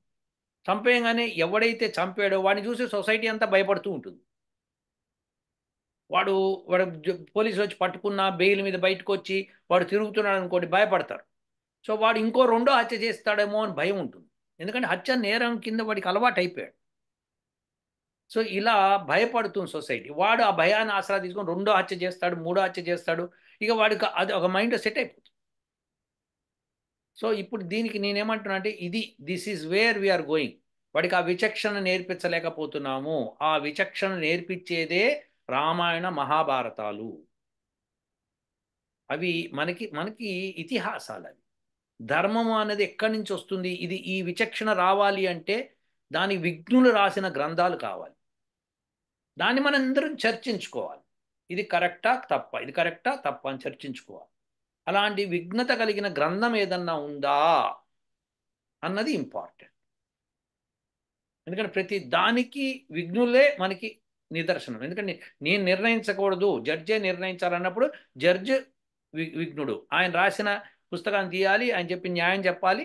నేను కావాలంటే ఆయనతో ఆర్గ్యుమెంట్ చేసుకో, ఏమండి మీరు ఒకదానికి ఇట్లా చేశారు, ఇద్దరికి ఇది చేస్తున్నా అంటే, చెప్పవయ్యా పోనీ ముగ్గురు హత్య చేస్తే నేను ఏం చేయాలో అంటాడు జడ్జి అంటాడు. ఎందుకంటే ఆయన దగ్గర లేదు ఇంకా సమాధానం లేనటువంటి స్థితికి మానవుడు రాకూడదు. వచ్చాడు అంటే ఆయన లిమిటేషన్ అది. అప్పుడు విఘ్నత ఉన్న విఘ్నులు ఏవైతే చెప్తారో అవి మనం వినాలి, తెలుసుకొని మనం అందరం కూర్చొని మాట్లాడుకొని ఇది తప్ప ఒప్ప తప్ప ఒప్ప అని డెసిషన్ తీసుకొని ఆలోచించి మనం ఆలోచించి, కొంతమంది ఒప్పుకోవచ్చు, కొంతమంది ఒప్పుకోకపోవచ్చు, డిఫరెంట్ స్టోరీ. బట్ ఆలోచించనైతే ఆలోచించాలి కదండి. నేను జడ్జిని డైరెక్ట్గా వెళ్ళి నువ్వు ఉరిశిక్ష ఎలా వేస్తావయ్యా అంటే, అది మేము రాసుకున్నామయ్యా, ఇప్పుడు ఈ న్యాయశాస్త్రంలో ఇది ఉంది, మన పెద్దవాళ్ళు రాశారు, ఇట్లా ఇట్లా తప్పు చేస్తే ఉరిశిక్ష వేయాలని రాశారు అన్నారు అనుకోండి. అప్పుడు నేను ఆ ఉరిశిక్ష వాళ్ళు ఎలా రాశారు, వాళ్ళకి బుర్ర లేదా అని నేను అన్నాను అనుకోండి, అయితే నువ్వు లా చదువు అంటారా అనరా? చదివి నువ్వు చెప్పు ఎట్లా చేయాలో నువ్వు చెప్పు అంటారు. సో మనకు తెలియని విషయాన్ని, నాకు తెలియదు లా ఎట్లా రాశారో తెలియదు అనుకోండి, నేను ఆర్గ్యుమెంట్ చేయకూడదు. చేసే ముందర నేనేం చేయాలంటే, ఒకసారి ఓకే లా ఇలా చెప్తుంది, ఎవరు రాశారు, పలానా వాళ్ళు రాశారు, ఓకే ఏం రాశారు, ఎందుకు రాశారు, వాళ్ళు రాసిందంతా నేను చదువుతా.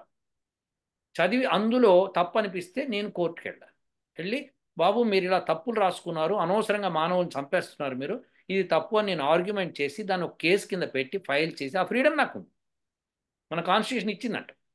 సో మనం వెళ్ళి మనం ఆర్గ్యూ చేసుకొని తప్పను. అలా అని ఏదన్నా విఘ్నులు రాసింది అని ఎవరన్నా చెప్పినప్పుడు దాన్ని చదివి దానిలో చెడు ఉంటే కనుక తీసేసి మంచిని యాక్సెప్ట్ చేసుకో. సో అలాంటి గ్రంథం, చెడు లేనటువంటి గ్రంథం, కేవలము పర్ఫెక్ట్గా అన్ని విషయాలు మానవుడికి సంబంధించింది. ఇందాక మీరు అన్నారు మానవత్వము, ఆ మానవత్వానికి సంబంధించిన గ్రంథం ఏదన్నా ఉందా, ఎవరన్నా రాయగలిగారా అన్నది మనం వెతికితే కనుక మనకి వేదము దొరుకుతుంది. సో ఇది నెసెసరీ. నేను ఆ వేదం గురించి క్రిటిసైజ్ చేసే ముందు వేదాన్ని చదవాలి, వేదాన్ని చదవాలి, చదివి తెలుసుకోవాలి. అది సంస్కృతంలో ఉందండి, మేము ఎలా చదువుతాం? సంస్కృతం నేర్చుకొని చదువు. కావాలి అనుకున్నప్పుడు మనకి అది తప్పు అని అనే లోపల, లేదండి మార్క్స్, కార్ల్ మార్క్స్ ఇలా రాశాడు, లేకపోతే మ్యాక్స్వెల్ ఇలా రాశాడు, లేకపోతే ఇంకోటి ఎవడో ఇట్లా రాశాడు అని మనం, అంటే వాళ్ళు రాయలేద్దరు, చెప్తున్న ఊరికి. సో అలా ఎవరో రాశారు అని చెప్పి దాన్ని మేము ట్రాన్స్లేషన్ చూసాము, వాళ్ళ సంస్కృతం వచ్చు అంటే నీ బిలీఫ్ వాడికి సంస్కృతం వచ్చు అని, వాడు రాసిన దాన్ని నువ్వు తీసుకున్నావు. కాకుండా నువ్వు చదివేవా, నువ్వు ఆ సంస్కృతం చదువుకొని, ఇగో ఇది ఈ మంత్రం యొక్క భావం ఇది, ఇందులో నాకు ఇది తప్పు కనిపిస్తున్నది అని నేను ఆర్గ్యుమెంట్ చేయగలిగిన రోజున వేదాన్ని కూడా తీసి తుంగలో దొక్కాను. ఇది నా వాదన. ఏదన్నా సరే శ్రీనివాస్ గారు, ఇప్పుడు మనం డిస్కషన్ చేసుకుంది ఫైనల్లీ మనకు వచ్చింది ఏంటంటే, ఒక న్యాయ వ్యవస్థకు ఉన్నప్పుడు న్యాయ వ్యవస్థలో న్యాయ నిర్ణేతలు ఎలా అయితే ఉన్నారో వాళ్ళు చెప్పింది మనం ఎట్లా ఒప్పుకుంటున్నాం అంటే వాళ్ళు విఘ్నులు అని ఒప్పుకుంటాం. సో వేదం చదివితే కనుక విఘ్నత వస్తుంది. విఘ్నులు దాన్ని మనకి చెప్పారు. ఆ విఘ్నులు ఎవరన్నా ఒక్కడే చెప్పాడా, 10 మంది చెప్పాడా, అందులో తీసినప్పుడే మనకు అర్థమవుతుంది. అది చదవకుండా భగవంతుడు ఉన్నాడా లేడా అని చెప్పడం అసంభవం, సంభవమే కాదు. సో అది చదవాలి, దానిలో ఉన్న లోపాలను దాన్నే మనం అడగాలి ప్రశ్నలు. సో అలా మనము ముందుకెళ్ళామనుకోండి, భగవంతుడు ఉన్నాడా లేదా స్పష్టత వచ్చేస్తుంది. మిగతా ఏ గ్రంథము భగవంతుడు ఉన్నాడని చెప్పలేదు. మీరు కృష్ణ పరమాత్మ అనగానే నేను వ్యతిరేకించాను కాదండి. So we have to go according. ఓకేనా అండి? ఇంకేమన్నా?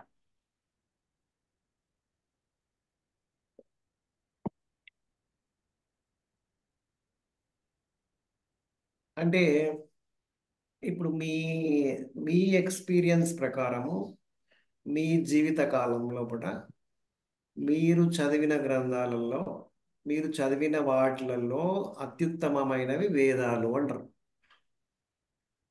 నిస్సందేహముగా. మరి మీరు చదివిన అత్యుత్తమమైన వేదాలల్లో దైవం గురించి ఏమని చెప్పింది? దైవాన్ని ఎలా వివరించారు ఆ వేదంలో? అది చదవాల్సింది. మీరు చదివినంత ప్రకారం చెప్పండి. దైవం చెప్పలేము అంటే అది, అదే ఏమిటి? ఇప్పుడు అదే. దైవత్వం అంటే చదువుకున్నాం మనం ఇంతసేపు మన డిస్కషన్ లో. ఉమ్, దైవత్వము అనే ఉమ్, దాని గురించి, మానవత్వము, ఉమ్. దైవత్వము, ఈ మన మన ఫిజికల్, ఈ భూగోళం పైన ఉండే ఈ ఫిజికల్ వరల్డ్ ఏదైతే ఉందో, ఇప్పుడు మనం ఏదైతే మన చక్షువులతోటి చూస్తున్నామో ఉమ్. వాటి గురించి మాత్రమే మనం మాట్లాడుకున్నాం. కానీ మీరు మీరు చెప్పిన వీడియోలలో, మీ పాత వీడియోలలో కానివ్వండి, లేదు అవన్నీ నేను చూసినంత వరకు ఉమ్. ఈ చక్షువులతో చూసే విషయాలే కాకుండా చాలా విషయాలు వేదాలు చెప్పాయని చెప్పారు మీరు. అవును. మరి చెప్పినప్పుడు దైవం గురించి కూడా వేదంలో చెప్పబడి ఉంటది. వెరీ ఇప్పుడు గుడ్. ఇంతసేపు మనం ఆడుకున్న దైవత్వము గురించి చెప్పుంటది. అదేవిధంగా ఆ దైవత్వాన్ని ప్రదర్శించిన ఆ దైవం గురించి కూడా చెప్పబడి ఉంటది. ఓకేనండి. సరే. ఏమని ఇప్పుడు మీరు చెప్పబడింది? ఆ ఇంతగా దైవం గురించి అడుగుతున్నారు ఏమని కాబట్టి చెప్పబడింది? ఒక ఎగ్జాంపుల్తో నేను చెప్తాను, మీరు ట్రై చేద్దాం. ఓకే. సో ఇప్పుడు మీరు చక్షువులతో చూసింది మాత్రమే మాట్లాడేమన్నారు. బాగుంది. చక్షువులతో చూడనివి చాలా విషయాలు మన సైంటిస్టులు కనుక్కున్నారు. ఉమ్. ఫర్ ఎగ్జాంపుల్, మీరు ఒక స్టూడెంట్కి ఎలక్ట్రాన్ గురించి చెప్తారు. ఎలక్ట్రాన్ కంటికి కనిపిస్తుందా అంటే కనిపించదు అని చెప్తారు, స్పష్టంగా చెప్తారు. అవునా కదా? సో ఎందుకు కనిపిస్తుందో కూడా చెప్తారు చక్కగా. సరే అది కనిపించదు, మరి నేను ఎట్లా నమ్మాలి అంటాడు. అప్పుడు మీరు ఏం చేస్తారు?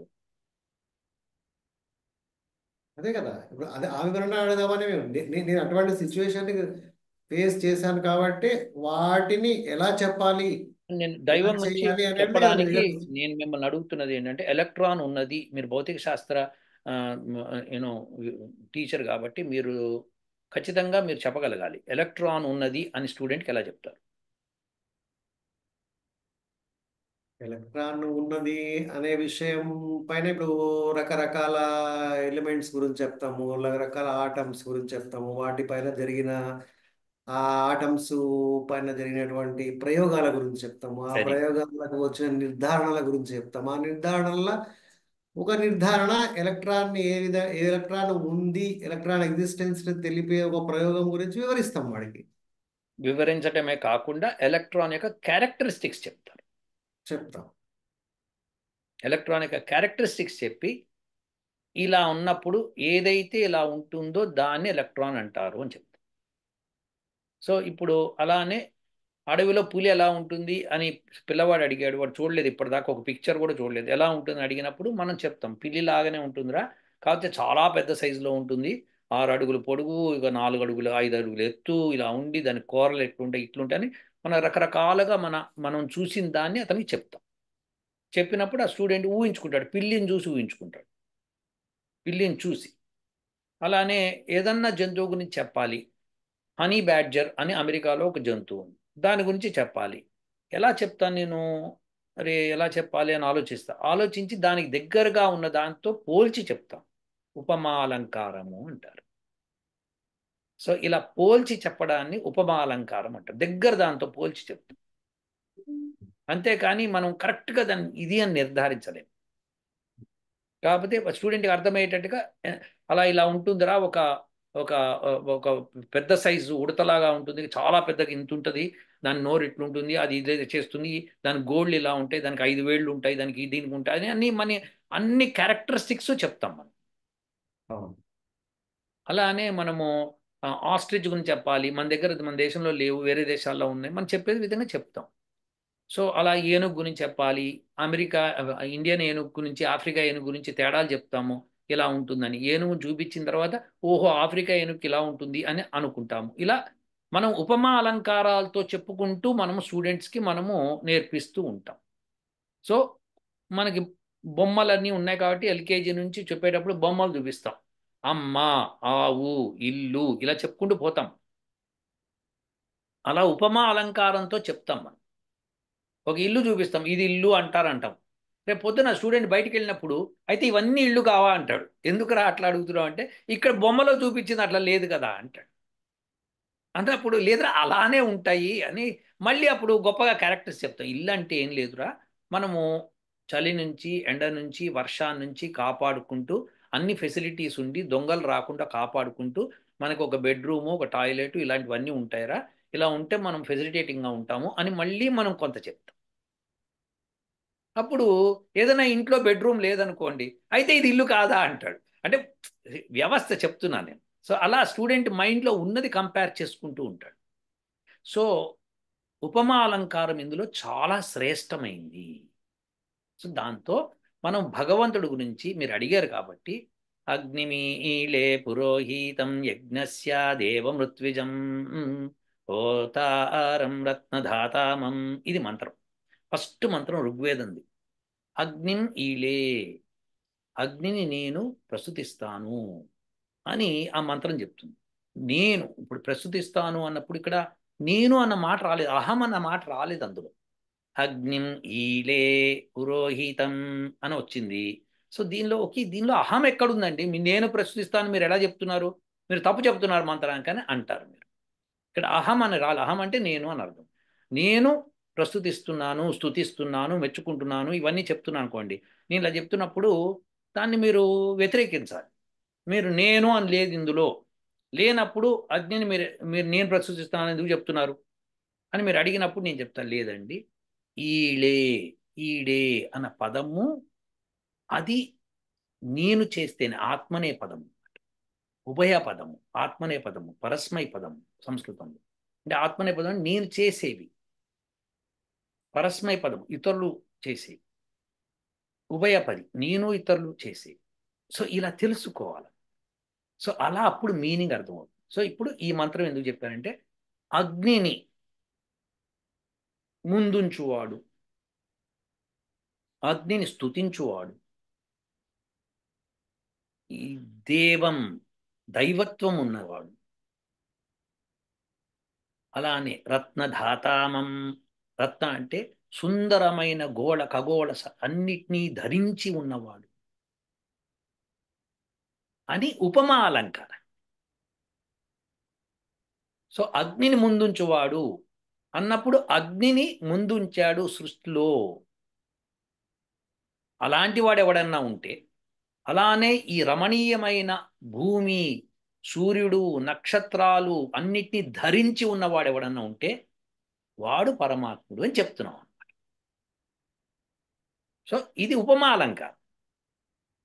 దీనిలో శ్లేషాలంకారం అంటే ఒక పదానికి కానీ, అనేక పదాలకు కానీ, ఒక వాక్యానికి కానీ అనేక అర్థాలు ఉన్నప్పుడు, ఒకటి కంటే ఎక్కువ అర్థాలు ఉన్నప్పుడు శ్లేషాలంకారం. ఇలా ఈ మంత్రం చెప్తుంది. ఇలా వేదమంతా కూడా పరమాత్ముడు గురించి డైరెక్ట్గా, ఇండైరెక్ట్గా చెప్తూ వస్తుంది.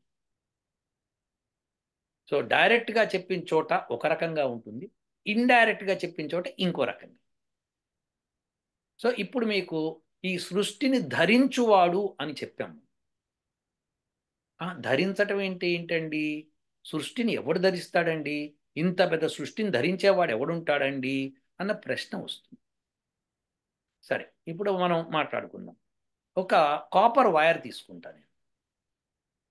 కాపర్ వైర్ని ధరించే వాళ్ళు ఎవరండి? ధరించు నది ఏది చెప్పండి? విద్యుత్. విద్యుత్తు అని మీరు అన్నారు. విద్యుత్తు లేకపోతే ధరించదా? కాపర్ వైర్ అక్కడ పడుంది, దానిలో విద్యుత్తు లేదు ఇప్పుడు, అప్పుడు అది ధరించట్లేదు కదా. మరి ఎవరు ధరిస్తున్నారు అంటే యాటమ్స్ అంటారు. యాటమ్స్ అన్నీ కలిసి ధరిస్తున్నారు. అంటే యాటమ్స్ ఉంటే ధరించినట్టేనా అంటే కాదు కాదు కాదు.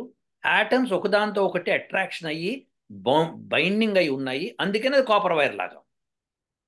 సో ఆ binding force is more important than the atom it's. ఆ బైండింగ్ ఫోర్సే లేకపోతే యాటమ్స్ విడిపోతే కాపర్ వైరే ఉండదు. సో ఆ బైండింగ్ ఏదైతే ఉందో ఆ దాన్నే మనం అగ్ని అంటాం. దాని క్యారెక్టరిస్టిక్స్ మళ్ళీ వేదంలో చెప్పు. అలా ప్రతి విషయము ఇన్డెప్త్గా చెప్పుకుంటూ పోతూ ఉంటుందన్నమాట. సో ఒక్క దాంతో ఇతను భగవంతుడు అని చెప్పలేము. అన్ని ఉపమా అలంకారాలు, శ్లేషాలంకారాలతో, అనేక రకమైన అలంకారాలతో మొత్తము వేదం చెప్పబడింది. నేను మచ్చుకొకటి చెప్పాను నేను అట్లా. సో చెప్పినప్పుడు మనకేం అర్థమవుతుంది? భగవంతుడికి అనేక లక్షణాలు ఉన్నాయని అర్థమవుతుంది. ఆ లక్షణాలు కోటాను కోట్ల లక్షణాలు ఉన్నాయి. ఆ లక్షణాలన్నిటినీ తీసుకొని ఇతను భగవంతుడు అని చెప్తారు. అంటే ఇప్పుడు అగ్ని అంటే ఇప్పుడు మనము అగ్ని ఏదైతే ఉందో, మనం ఊహించుకునే అగ్ని, మనం చూసే అగ్ని, ఈ చక్షువులతో చూసే అగ్ని ఏదైతే ఉందో ఆ అగ్ని అనేది కొంతవరకే. సో ఇప్పుడు ఏదైతే ఇంటర్మాలిక్యులర్ స్పేసెస్, ఇంటర్మాలిక్యులర్ ఫోర్సెస్ ఉంటాయి కూడా, అవి కూడా అగ్నిలో భాగాలు. అగ్ని మూడు రకాలు మళ్ళీ. అగ్ని సూర్యుడిలో ఉండే అగ్ని, విద్యుత్తులో ఉండే అగ్ని, భౌతికంగా మీరు చూసే అగ్ని. ఈ మూడు కాకుండా విపశ్చిత్. విపశ్చిత్ అంటే సంస్కృతం దాని మీనింగ్ అంటే జ్ఞానం ఉన్నవాడు. సో విపశ్చిత్ అనే అగ్నికి ఎప్పుడైతే ఒకసారి ఒక మంత్రంలో వచ్చిందో అప్పుడు మనం భౌతిక అగ్ని తీసుకోకూడదు. భౌతికంగా మనము అగ్గిపుల్ల గీస్తే వచ్చే మంట ఉంది చూడండి, అది కాదు. జ్ఞానమున్నా అని అర్థం అన్నమాట. సో అలా భగవంతుడి మీద మనకి వెళ్తుంది. సో అందుకని వేదం చదివితే కానీ భగవంతుడు ఎవరో తెలియదు. ఇప్పుడు వీళ్ళు గుళ్ళో పూజిస్తున్నారు, అది దేవుడు కాదా? మసీదులో పూజిస్తున్న దేవుడు కాదా? చర్చిలో పూజిస్తున్న దేవుడు కాదా? నేను దానికి సమాధానం చెప్పాల్సిన అవసరం లేదు. వేదం చదివితేనే మీకు వస్తుంది ఆ జ్ఞానం. వేదము లేకుండా భగవంతుడు తెలవబడడు. పీరియడ్. Bottom line. ఎటువంటి ఎటువంటి గ్రంథము కూడా భగవంతుణ్ణి నిర్ణయించలేదు వేదం తప్పితే. ఆ వేదమే మన అన్నిటికీ సర్వశ్రేష్టమైన గ్రంథం అని చెప్పి నేను నమ్ముతున్నాను. దానిలో ఇంకా మీకు ఎన్నో ఎగ్జాంపుల్స్ ఇట్లా భగవంతుడి గురించి చెప్పుకుంటూ వెళ్ళచ్చు. అలా వెళ్తున్న కొద్ది ఇంకా వస్తాయి మనకి. అప్పుడు అబ్బా, ఇంకా ఈ క్యారెక్టర్ కూడా ఉందా, ఇది కూడా ఉందా, ఇది కూడా ఉందా, ఇది కూడా ఉందా అని చెప్పుకుంటూ వెళ్ళిపోతాం అనమాట ఇంకా. హిరణ్యగర్భ సమవర్తతాగ్రే భూతస్య జాతః పతిరేక ఆసీత్ సదాధార పృథివీం ద్యాముతే మాం కస్మై దేవాయ హవిషా విధేమ. ఇందులో హిరణ్యగర్భ, జ్యోతిషులన్నిటినీ తన గర్భంలో ఉంచుకున్నవాడు. అంటే ఇప్పుడు నక్షత్ర ఖగోళాలు అన్నిటినీ కూడా ఆయన గర్భంలో ఉన్నాయి. ఆయన పరమాత్ముడు అని చెప్తారు. ఇలా అనేక మంత్రాల్లో ఆయన గురించి వివరణ ఉంటుంది. సో అందులోనూ ఉంటాడు, ఇందులోనూ ఉంటాడు, ఎందెందే వెతికినా అందందే గలడు అని చెప్పి పద్యం ఏదైతే ఉందో అలా ఉంటాడనమాట. అలా ఉన్నప్పుడు ఆయన యొక్క క్యారెక్టరిస్టిక్స్ తెలిసినప్పుడు, భగవంతుడు ఇది అని తెలిసినప్పుడు ఆనందమే వేరుంటుంది. అనేక మంత్రాలు అది తెలుసుకోవాలంటే మరి ఆ జ్ఞానం రావాలి అంటే, నేను చెప్పగా మీరు విన్నారు, వెంకటాచాగంటి తప్పు చెప్పుండొచ్చు, నేను తెలుసుకుంటాను అని మీరు చదివి తెలుసుకోవడం అన్నది అత్యుత్తమం. సో విన్నది మై నమ్మటం వరకు కొంతవరకు కరెక్ట్, కానీ నమ్మిన దాన్ని నమ్మినట్టుగా చూడకూడదు, మనం వెళ్ళి వెతకాలి మళ్ళీ. నమ్మడం నమ్మడము నమ్మకపోవడం కాదు ఇప్పుడు. ఉం. దైవము దైవమును దైవమును తెలుసుకోవాలన్నా, దైవాన్ని ఫీల్ కావాలన్నా వేద జ్ఞానాన్ని సంపాదించాలి. ఇది నేను తప్పదు, చెప్పిన తప్పుడు. బాటమ్ లైన్ అది.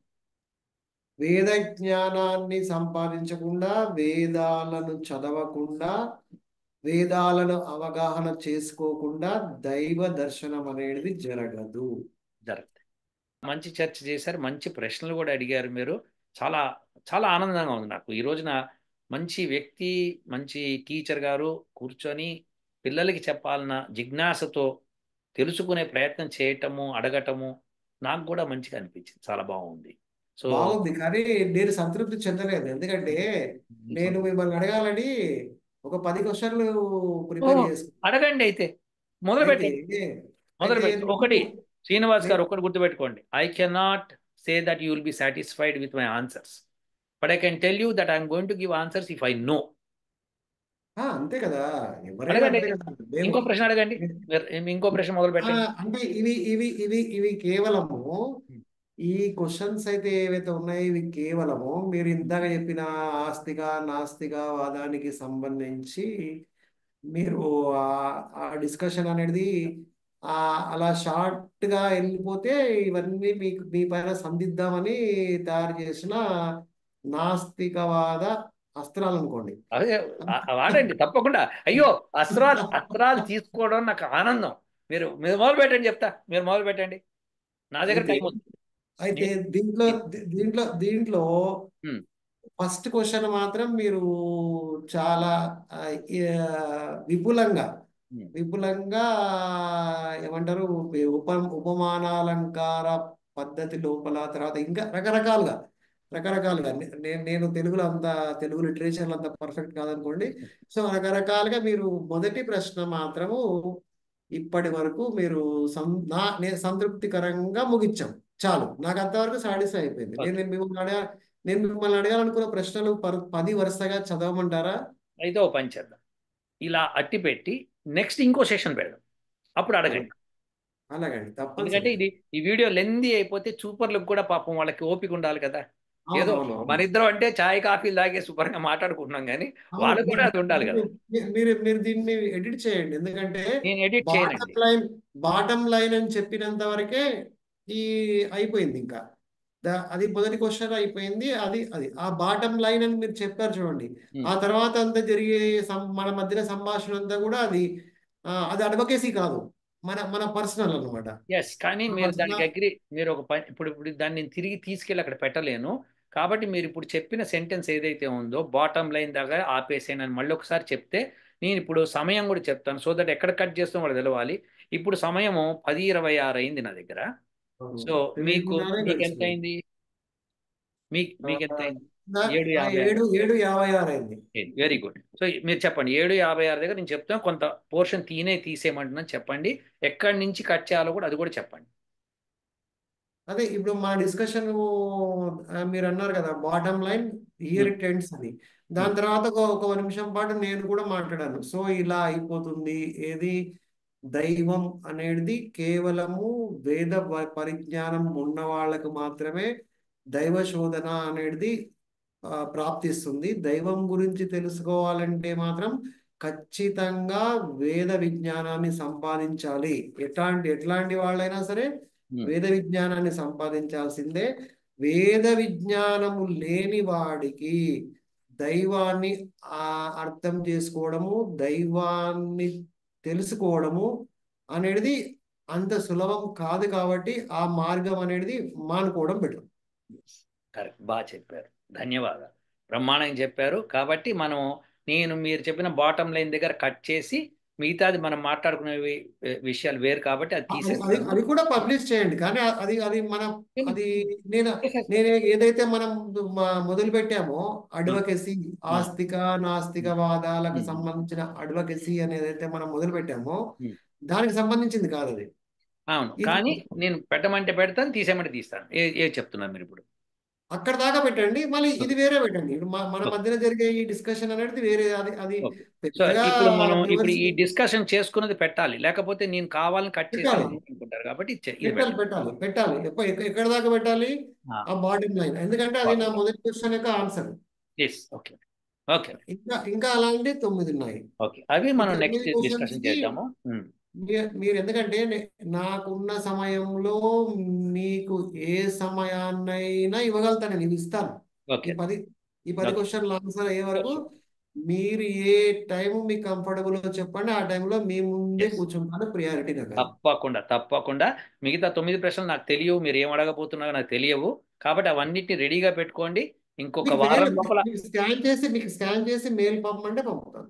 మీరు పంపించాలి. ఇది మీ ఇష్టం. అది నేను అప్పటికప్పుడు సమాధానం చెప్తాను, మీరు పంపించినా సమాధానం చెప్తాను, మీ ఇష్టం అది. ఓకే. లేదు, స్కాన్ చేసి మెయిల్ పెట్టమంటారా? నేను నేను అడగట్లేదు, మీరు అప్పటికప్పుడు అడగండి హాయిగా. స్కాన్ చేసి మెయిల్ పెట్టామనుకోండి, ఉమ్. మీరు దానికి నిర్దిష్టంగా సమాధానం ఇస్తారు. ఓ, అది కరెక్ట్. నిర్దిష్టంగా మీరు సమాధానం ఇవ్వడం వల్ల మేము కోల్పోతాం చాలా విషయాలు. కన్సైజ్ అయిపోతుంది.